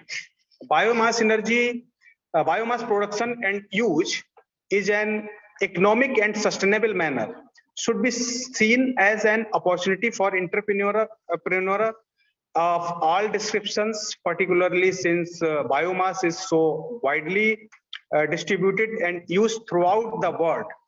Although the use of biomass energy is predominantly in the rural areas of developing countries, and there is considerable scope of update biomass energy production system to provide varied energy carriers such as electricity, liquid fuels, and gases. If bioenergy is rationalized, means advanced applications, we input the advanced applications, then much more valuable energy could be extracted from the biomass at present.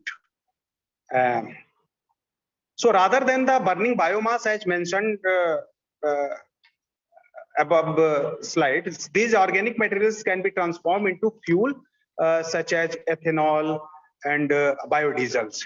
So having supplied just 2.7% of the world's fuel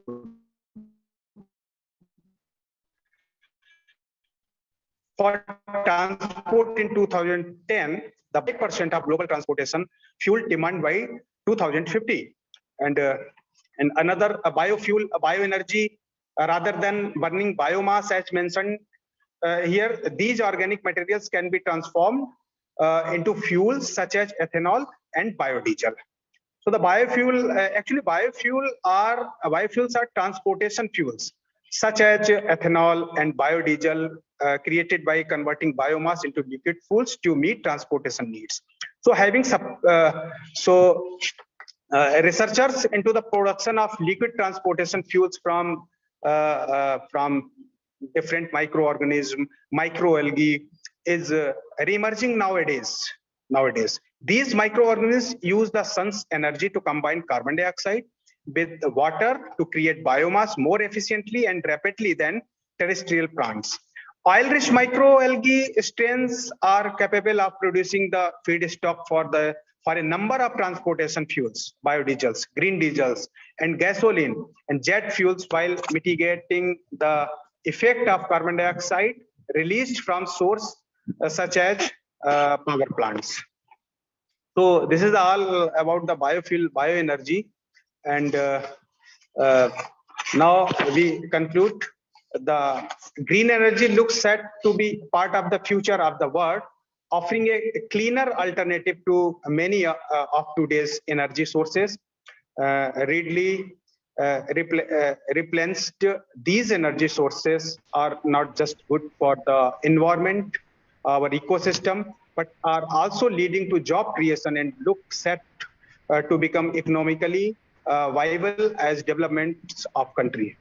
The fact is that fossil fuel needs to become things of the past, as they don't provide a sustainable solution to our energy needs. By developing a variety of green energy solutions, we can create a total sustainable future for our energy provisions without damaging the world we all live on. So the realization of creating green energy with a zero carbon footprint is a great stride to a more environmentally friendly future and providing significant economic and social benefits. Thank you. Thank you very much. Thank you so much, sir. Please accept our token of appreciation from Team CIR. Thank you. Thank you. Thank you so much, sir. You're welcome. Thank you for inviting me. Yeah. Thank you, sir. Thank you for coming and joining us. Now I request Dr. Ravikant Singh, Professor, Amity Institute of Biotechnology, Amity University, Noida, to address the participants. Dr. Singh has received his PhD in biotechnology from UP Technical University, Lucknow in 2008. He got his MTech degree from Institute of Engineering and Technology, IET, Lucknow in 2002. He has more than 20 years of teaching experience in the specializations of environmental biotechnology, bioprocess engineering, enzyme engineering, biochemical engineering. He has worked on many research and consultancy projects and published more than 50 papers during this time. Dr. Singh, you can start your talk now. Yeah, thank you. Thank you, Sunidhi, I think, for inviting me. And first of all, Dr. Surya is also there. How are you, Dr. Surya? Yes, sir. I am fine. Welcome, sir. Good, good, good. Introduction is started when I joined. So now, how many members are? I think we can continue the presentation. Yes, sir. You can continue. Okay, okay, okay. Good, good, good. I think this here I am sharing my screen. Just a minute. The screen is visible. The screen is visible or not?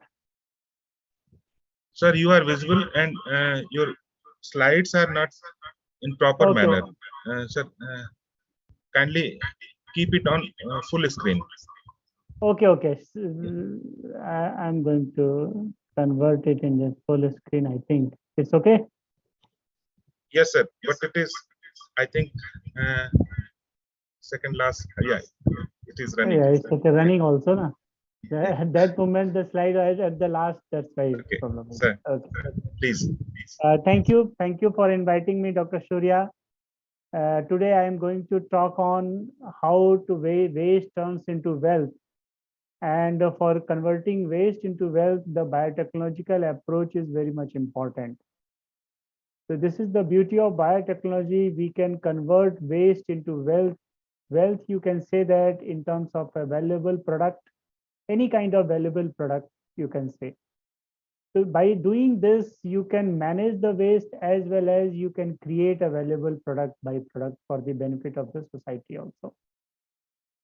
So first, I will talk about the waste, and then after, by applying biotechnological tools, how we can convert into the wealth. You all know what is waste. Waste is an unavoidable byproduct of most of the human activities.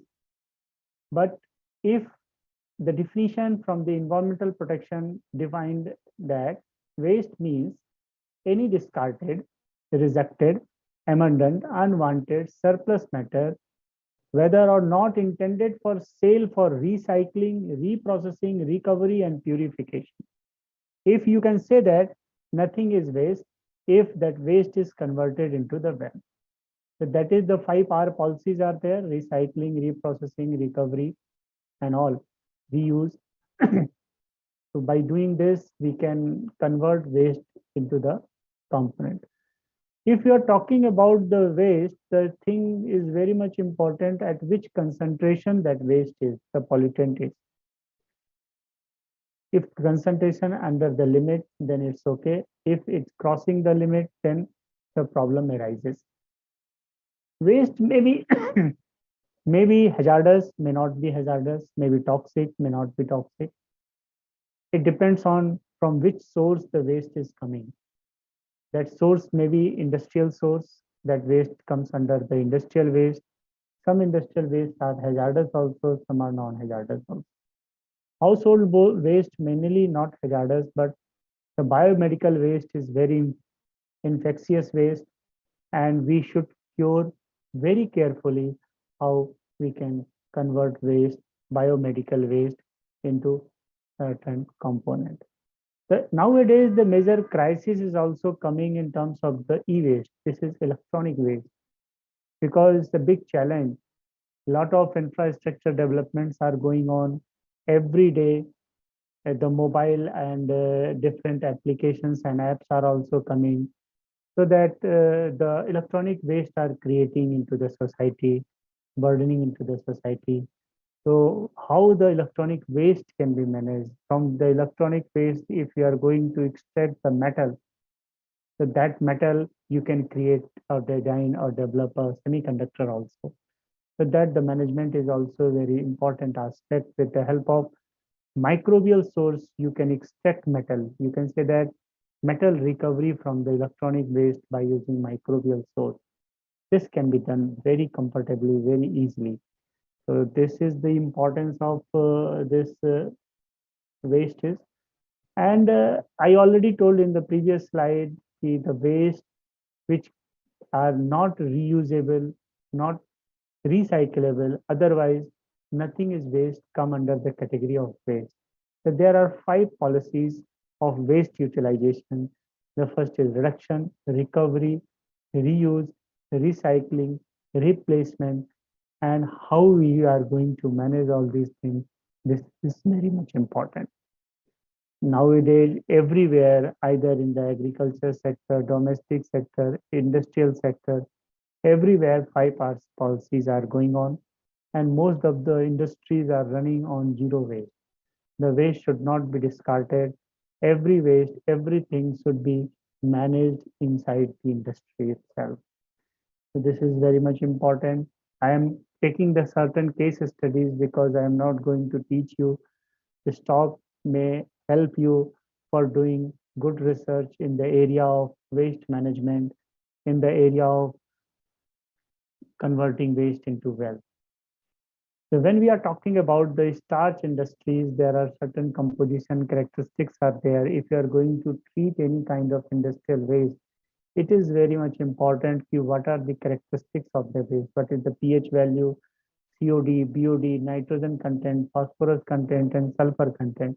Accordingly, the strategy will come on, because the strategy depends on the characteristics of the waste. So by treating any kind of waste, first the strategy should be there, and a strategy will come after the characterization.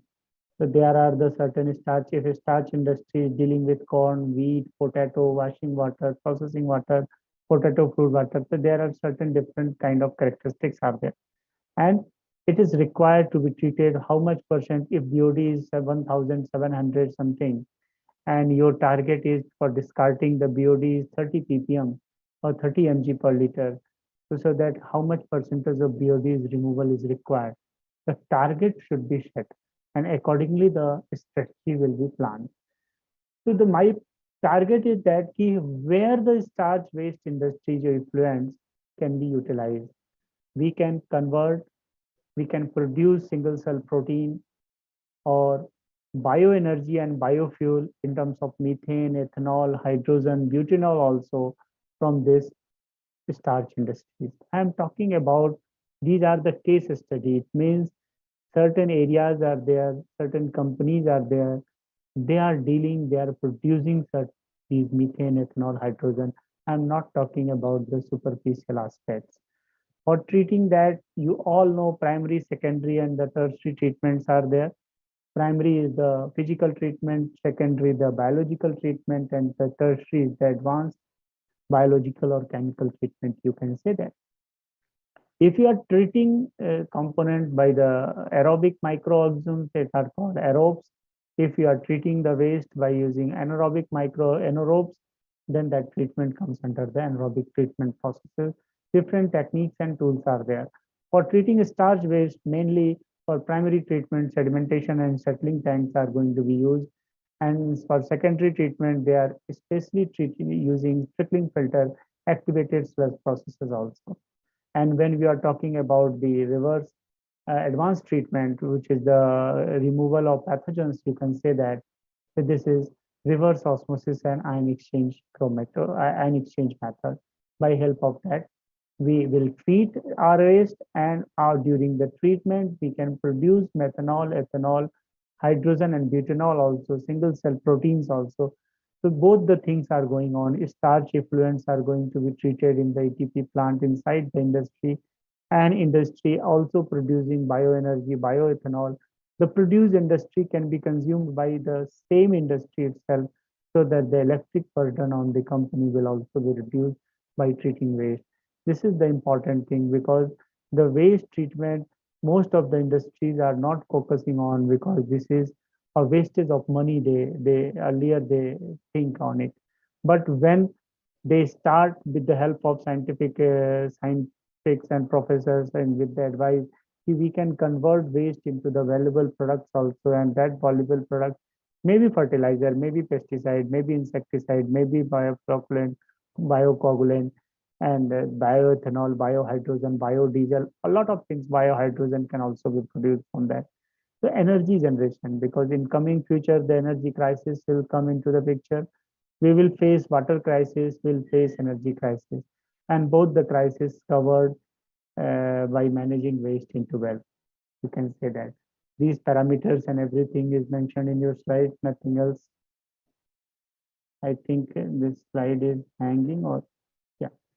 Then when we're talking about the dairy industry, the certain characteristics are there. What kind of components will be there in that, and the effluent which are coming out can be used for the production of that any kind of product. BOD value already mentioned. These are the juice beverage industry characteristics are there. Will not talk about. My focus point is only how this distillery wastewater effluents is converted into wealth. So here, this is the example is also given in here. This is primary, secondary. The valuable product may be biogas, methane, hydrogen. That biohydrogen you can say that, or polyhydroxy, PHA, biodegradable plastics are also there. This is Dorala Sugar Work, Haryana Distillery Limited, Yamuna Nagar, Sanjeevani Sahakari Sakhar, and so these are the Unit KM Sugar Mills Limited, Faizabad. They are working on it and they are producing valuable products. The scientists, researchers who are attending this conference, they can go and search it out, and if they are not producing certain kind of valuable products, they are foolproof. They already, some companies are producing this thing. So you can also start utilizing waste into wealth. In India, there are 295 distilleries producing 3.20 billion liter of alcohol, generating 45 billion liter of wastewater annually. The distillery water has an enormous potential to produce biogas also. This is the problem with the biotechnology. Is the biogas earlier is the boom. You can say that very few places the biogas is producing. The lot of the industries are producing biogas, and through biogas they are generating electricity also. How they are generating electricity in place of coal? What is the role of coal is creating steam. Through steam the turbine is running, and through turbine the electricity, the mechanical energy is converted into the electrical energy. So why, with the help of in place of coal, we can use biogas also for creating steam? This is the role of steam only, nothing else. There is no role of coal.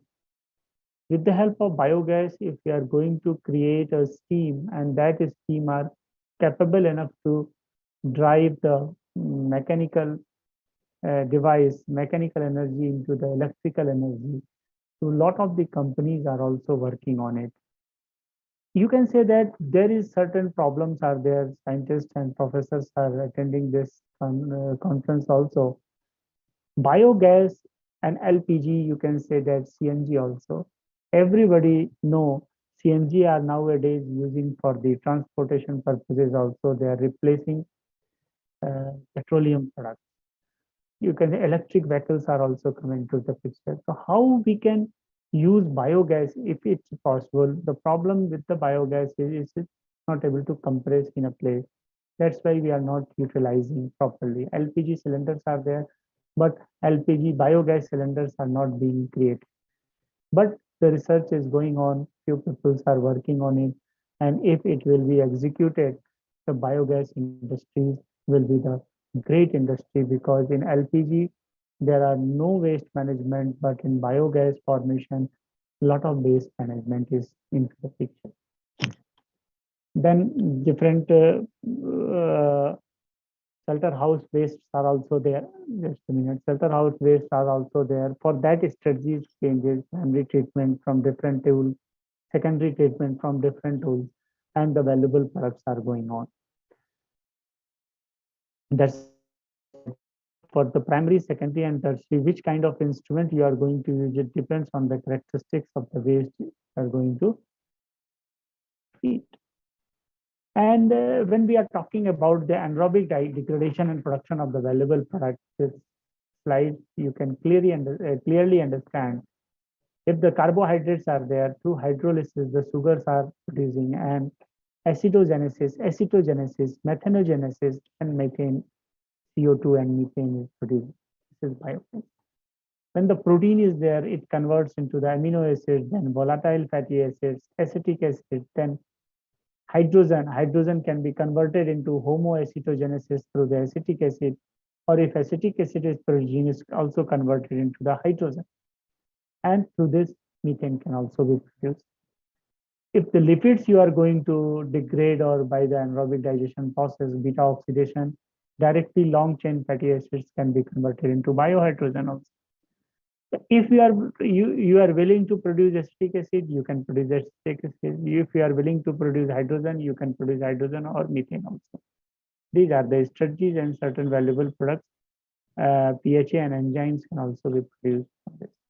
Then the pharmaceutical industries are also there. From that pharmaceutical industries, which kind of primary and secondary treatments is required to be treated, and what kind of valuable products can be produced. Majorly methane, biogas, hydrogen, these are going to be produced in that cases.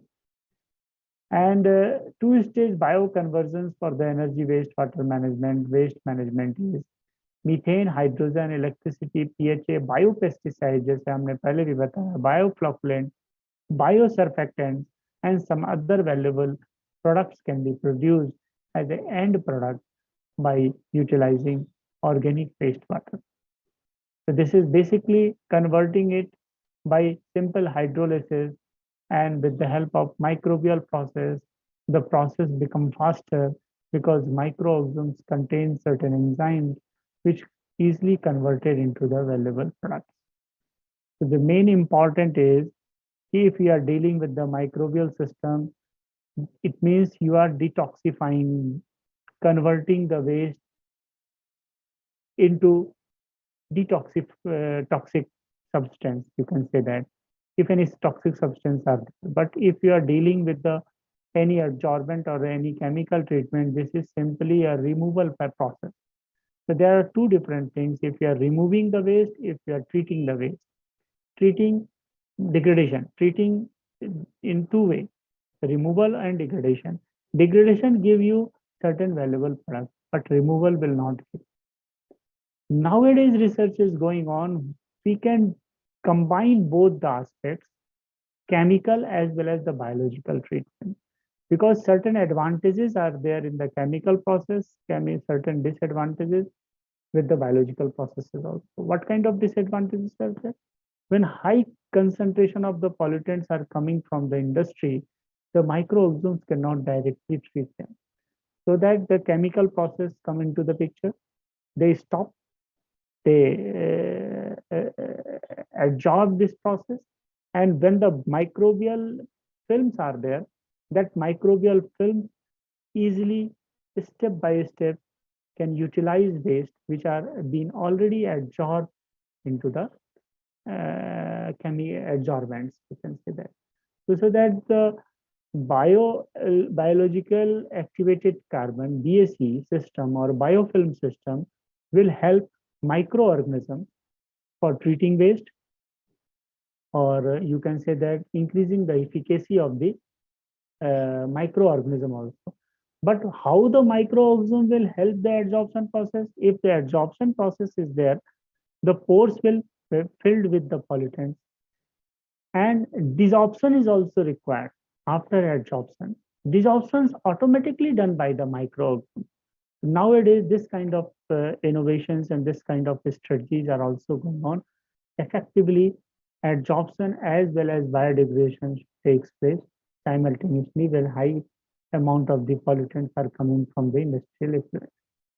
These are the strategies, what products we are going to produce, what type of waste are there, how much amount of productivity kya hogi, and then which kind of technology or what kind of microorganisms we are dealing with. Palm oil, mill effluents are also there. There are different strategies. From that, nowadays, they are producing penicillin, antibiotics are also going to be produced. Bioinsecticides are producing some solvents, organic acid, citric acid, itonic acid, itaconic acid, and certain enzymes are going to be produced, or you can say that the hydrogen or biohydrogens are also produced by utilizing the palm oil mill effluent. That effluent, after the process, when the effluent is coming on, and that effluent can also be further treated for producing antibiotic, bioinsecticide, biodegradable plastic, organic acids, solvents, and all. This is the important thing in the area of the biotechnology is the algal biofuel is the very hot area nowadays because global warming concerns are there, climate change issues are there, level of CO2 is also going to be increased.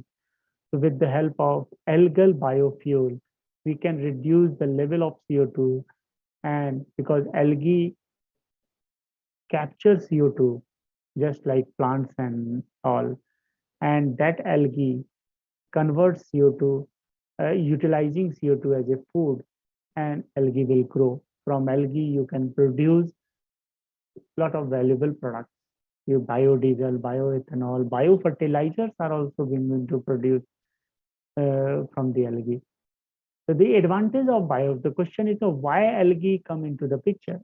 Because 300 times more oil per acre can be produced from the algae when you are comparing with soybean oil, groundnut oil. So this is the important thing. Can grow 20 to 30 times faster than the food crop in 1 to 10 days.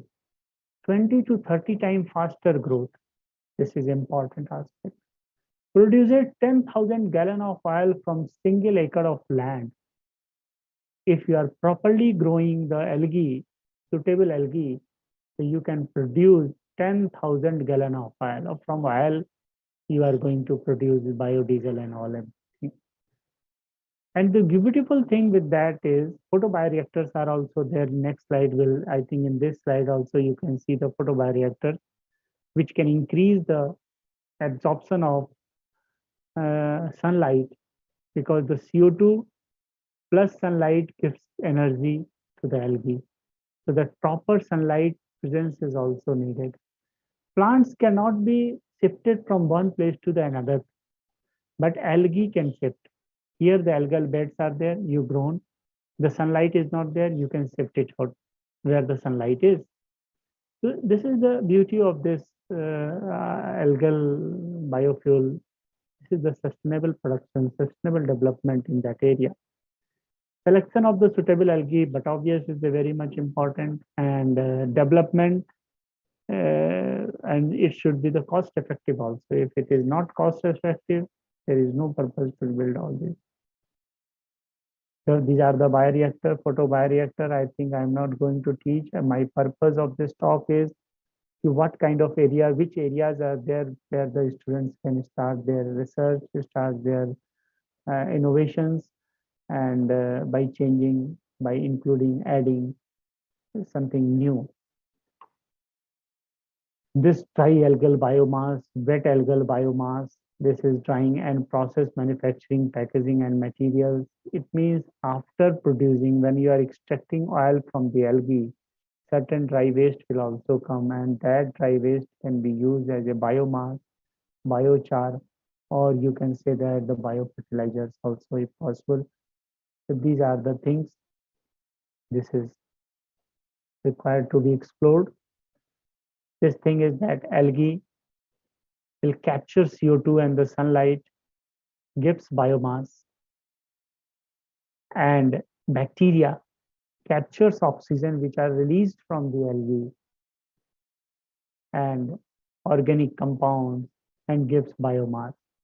So you can say that this is the mutual aspects, algae releasing CO2, O2, bacteria capturing O2, algae producing certain things, organic waste is coming, organic waste, nitrogen, phosphorus, CO2 from that waste utilized by the algae, and the waste having the organic compounds, which is dissolved solids, you can say that, utilized by the bacteria, and it gives CO2, and that CO2 being utilized by the algae. This is the chain process.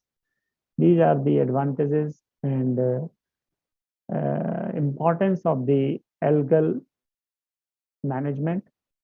Or nowadays, CO2 sequestration is also very much important. Carbon capturing, you can say that, because WHO or UN also told that we should prevent our Earth.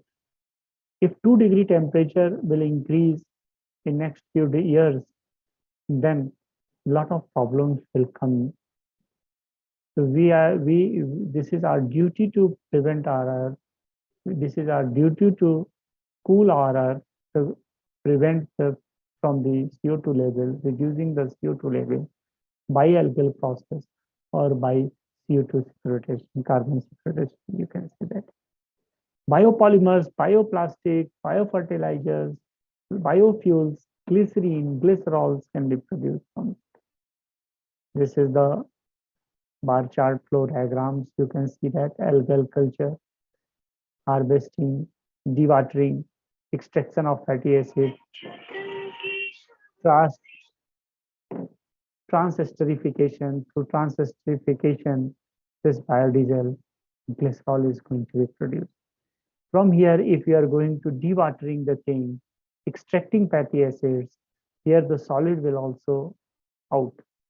And through solid, with the anaerobic digestion, you can produce biogas also. And when the gas will come, then solid will also exist. That slurry can be converted into the biofertilizer. This is the one thing. Nutrient, algal production, harvesting, dewatering, solid will come, fatty acid will extract, and from fatty acid, transesterification gives biodiesel and ethanol, and the solid by anaerobic digestion process, it gives biogas. And when the biogas will reduce, certain slurry will also come. This is biofertilizer.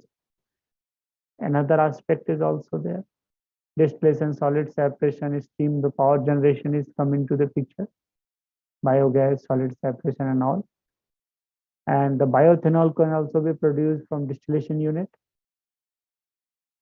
And fertilizers, CO2, methane, biogas, biodiesel, glycerol, each and everything can be produced from algal culture, which we are going to produce from photobioreactor as well as any kind of pond. I already talked about the film development. This is very much important. To immobilize the microorganisms, we can increase the stability of that microbe. This is the beauty or importance of the immobilization is. So this is the biofilm. Biofilm development is a broad area of research. A lot of scope and opportunities are there. Normal kinetics, biofilm kinetics. This is also very much important. And in a research, the mathematical part and non-mathematical parts are also there. If you are having a strong mathematical background, you can go to the mathematical modeling and simulation of a biofilm reactor system. This mathematical modeling will give you or help you for designing any kind of reactor, you can say that. So these are the important aspects.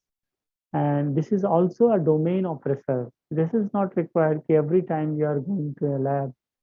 Without doing any experiment, with the mathematical calculation, you can understand this amount of the valuable product, this amount of the diesel, this amount of the glycerol can be produced from this kind of reactor. If you are going to design any reactor, develop any reactor, without mathematical model equation, you cannot develop. how much amount of oxygen is required, what kind of setups are required. If you are designing the photobioreactor, so how, at which inclination the photobioreactor should be, so that the intensity of light will be maximum. सन से तो उतनी light आ रही है, but with the positioning and all, the intensity will increase. So this is the important aspect, and mathematical modeling and simulation of a reactor. Reactor management is also very much important. If you are dealing with the waste management, simplest waste, you can treat waste in a flask level, small scale level, then pilot level, then industrial level. So for scaling up, the mathematical aspects also come into the picture. You must well aware about the mathematical aspects of that. And this is the important part.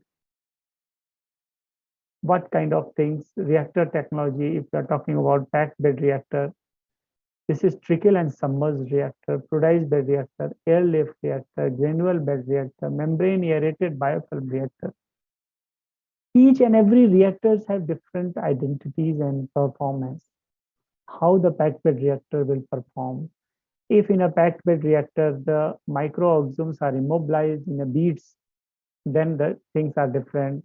If the packed bed reactors are trickle bed reactor, it means trickling the waste. You are going to spread the waste.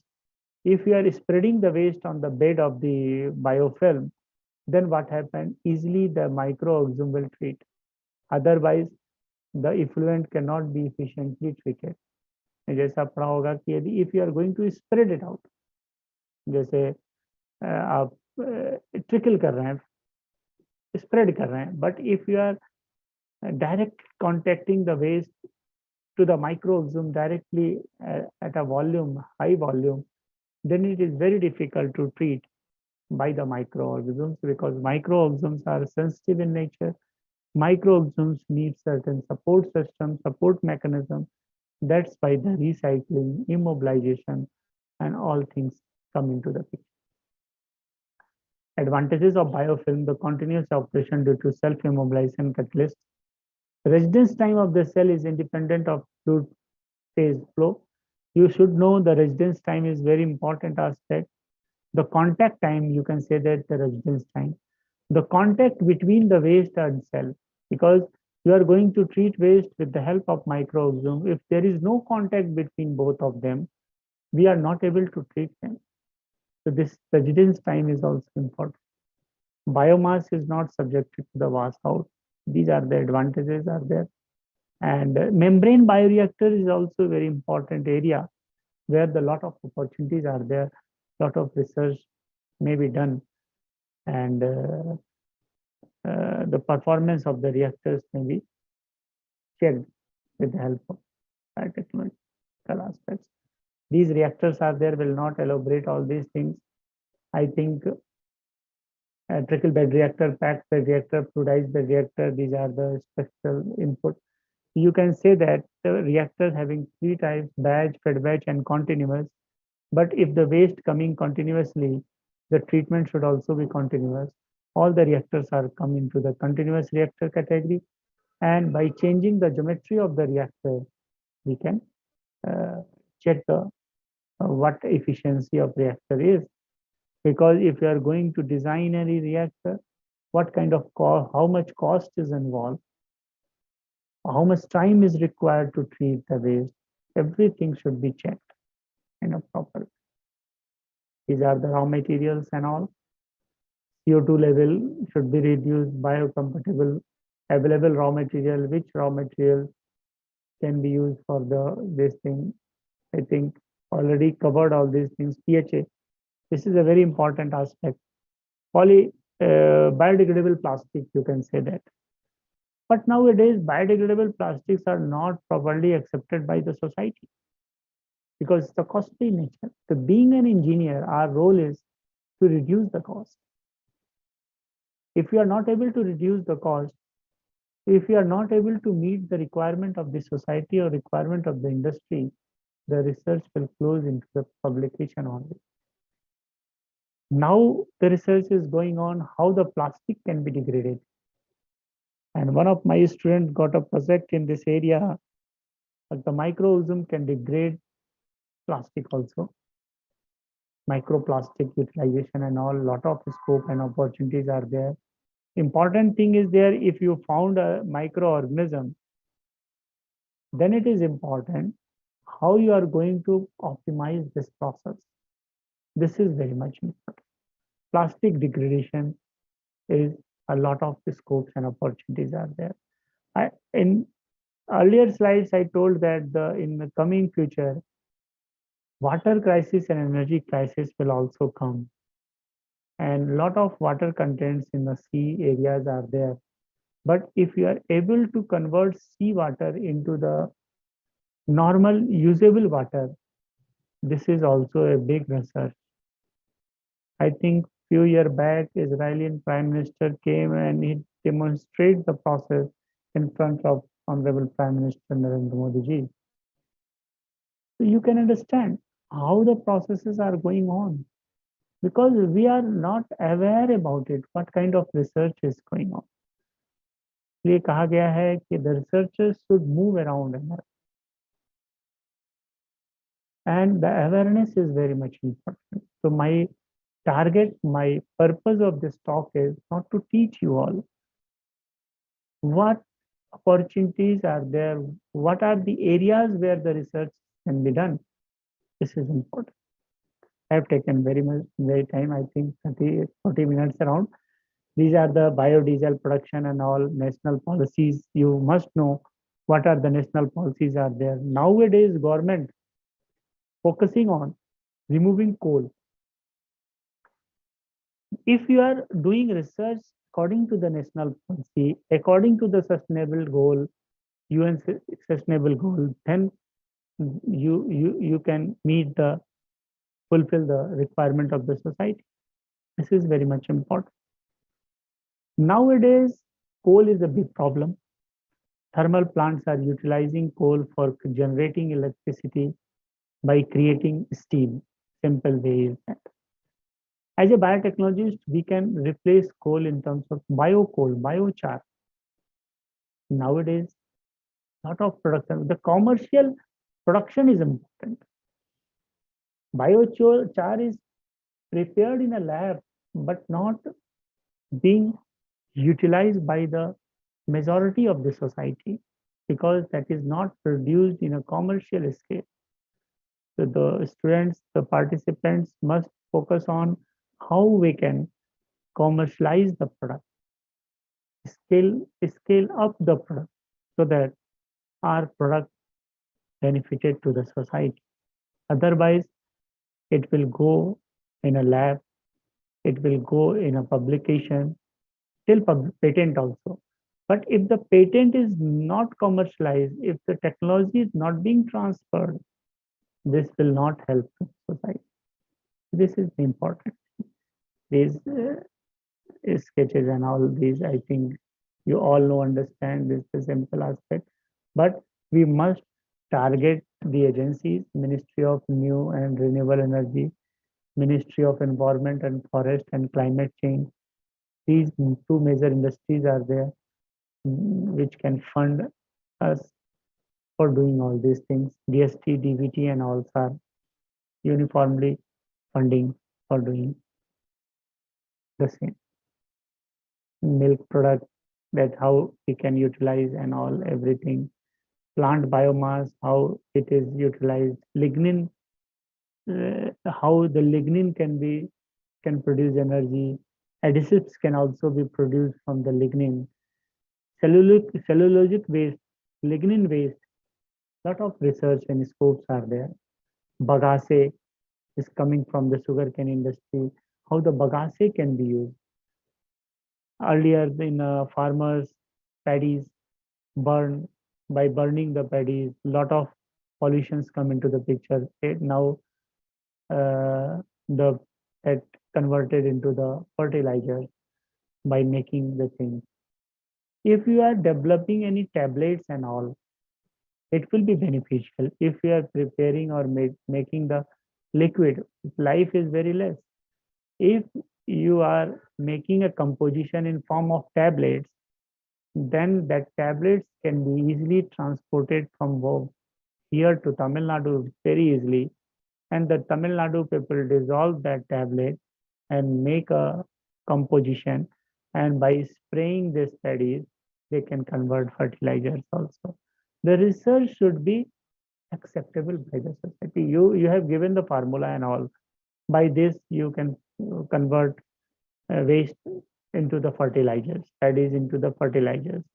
But if you make this thing composition in a liquid form, then this lifetime that may be contaminated and all. But if you convert into the tablet form, then the chances of contamination and the life or stability will be higher also. These things are there. We should work in such an important area. Biodegradable plastic, lot of research going on. One of our colleagues work at IIT Roorkee in this area. But nowadays, how many plastics are biodegradable? Very few.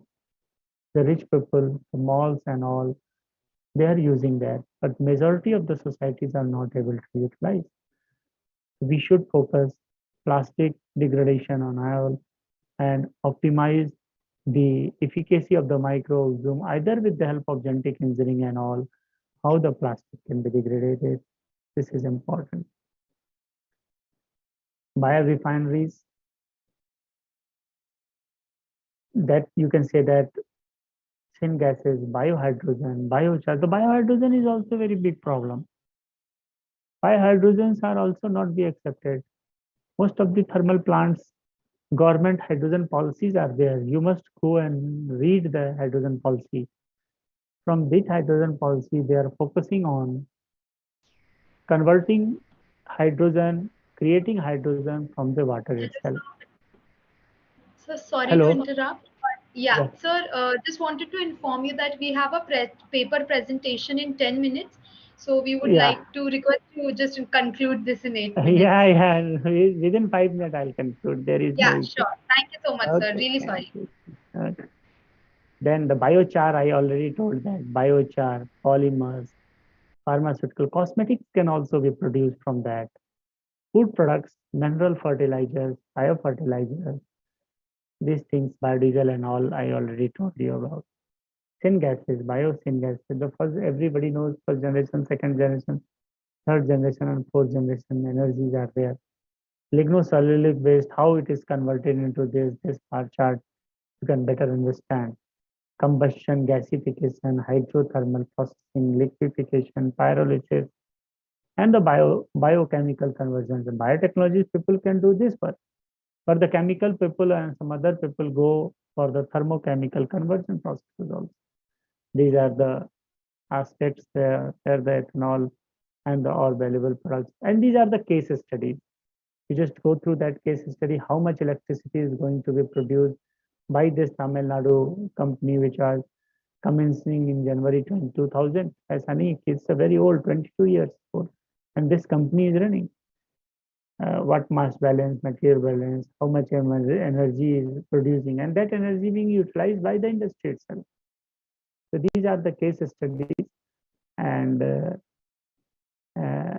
these things are there. The simple and the important thing of my talk is we must target, find out the waste nearby our society, and we must try to convert waste into the valuable product. Where you are living, you search it out, what type of waste are there. This is important. And biofuel and all. And then the bioscience and biotechnological approach will help for doing all these things. If any participants are from the biology background, they can better do all these things. But if a mathematics background peoples are there, they can also contribute for the conversion of waste into wealth by developing, by designing, by creating reactors for that purposes also. So mathematics background as well as the biology background students play a key role for converting waste into wealth. Okay, thank you. Thank you. Done from my side. Thank you. Thank you, sir. Thank you so much. Please accept our token of appreciation from Team CIR. Thank you. Thank you. May I now request Dr. Surya Prakash Dwivedi, Session Chair, to extend vote of thanks to the speakers. Thank you, sir. Thank you, Ravi sir, for sharing your vast knowledge. And thank you. we are sorry to interrupt you in between your talk. No problem. No problem. No problem. No problem. Okay. Good afternoon, everyone. It has been such an honor to be a part of this wonderful event. On behalf of the organizing committee, I would like to extend my gratitude to our invited speaker, Professor Ravi Kant Singh sir and Professor Naveen Dwivedi sir, for sharing of knowledge among all of us. Thanks to all the participants for making this event successful. Thank you, one and all. Thank you, sir. Thank you so much. And thank you everyone for being with us. It has been a great session indeed. And now stay tuned with us for the paper presentation by respective authors. And I would like to request you to join your respective rooms for the paper presentation. Thank you so much, Thank you. everyone. I'm leaving now. Join. Namaskar. Thank you. Namaskar.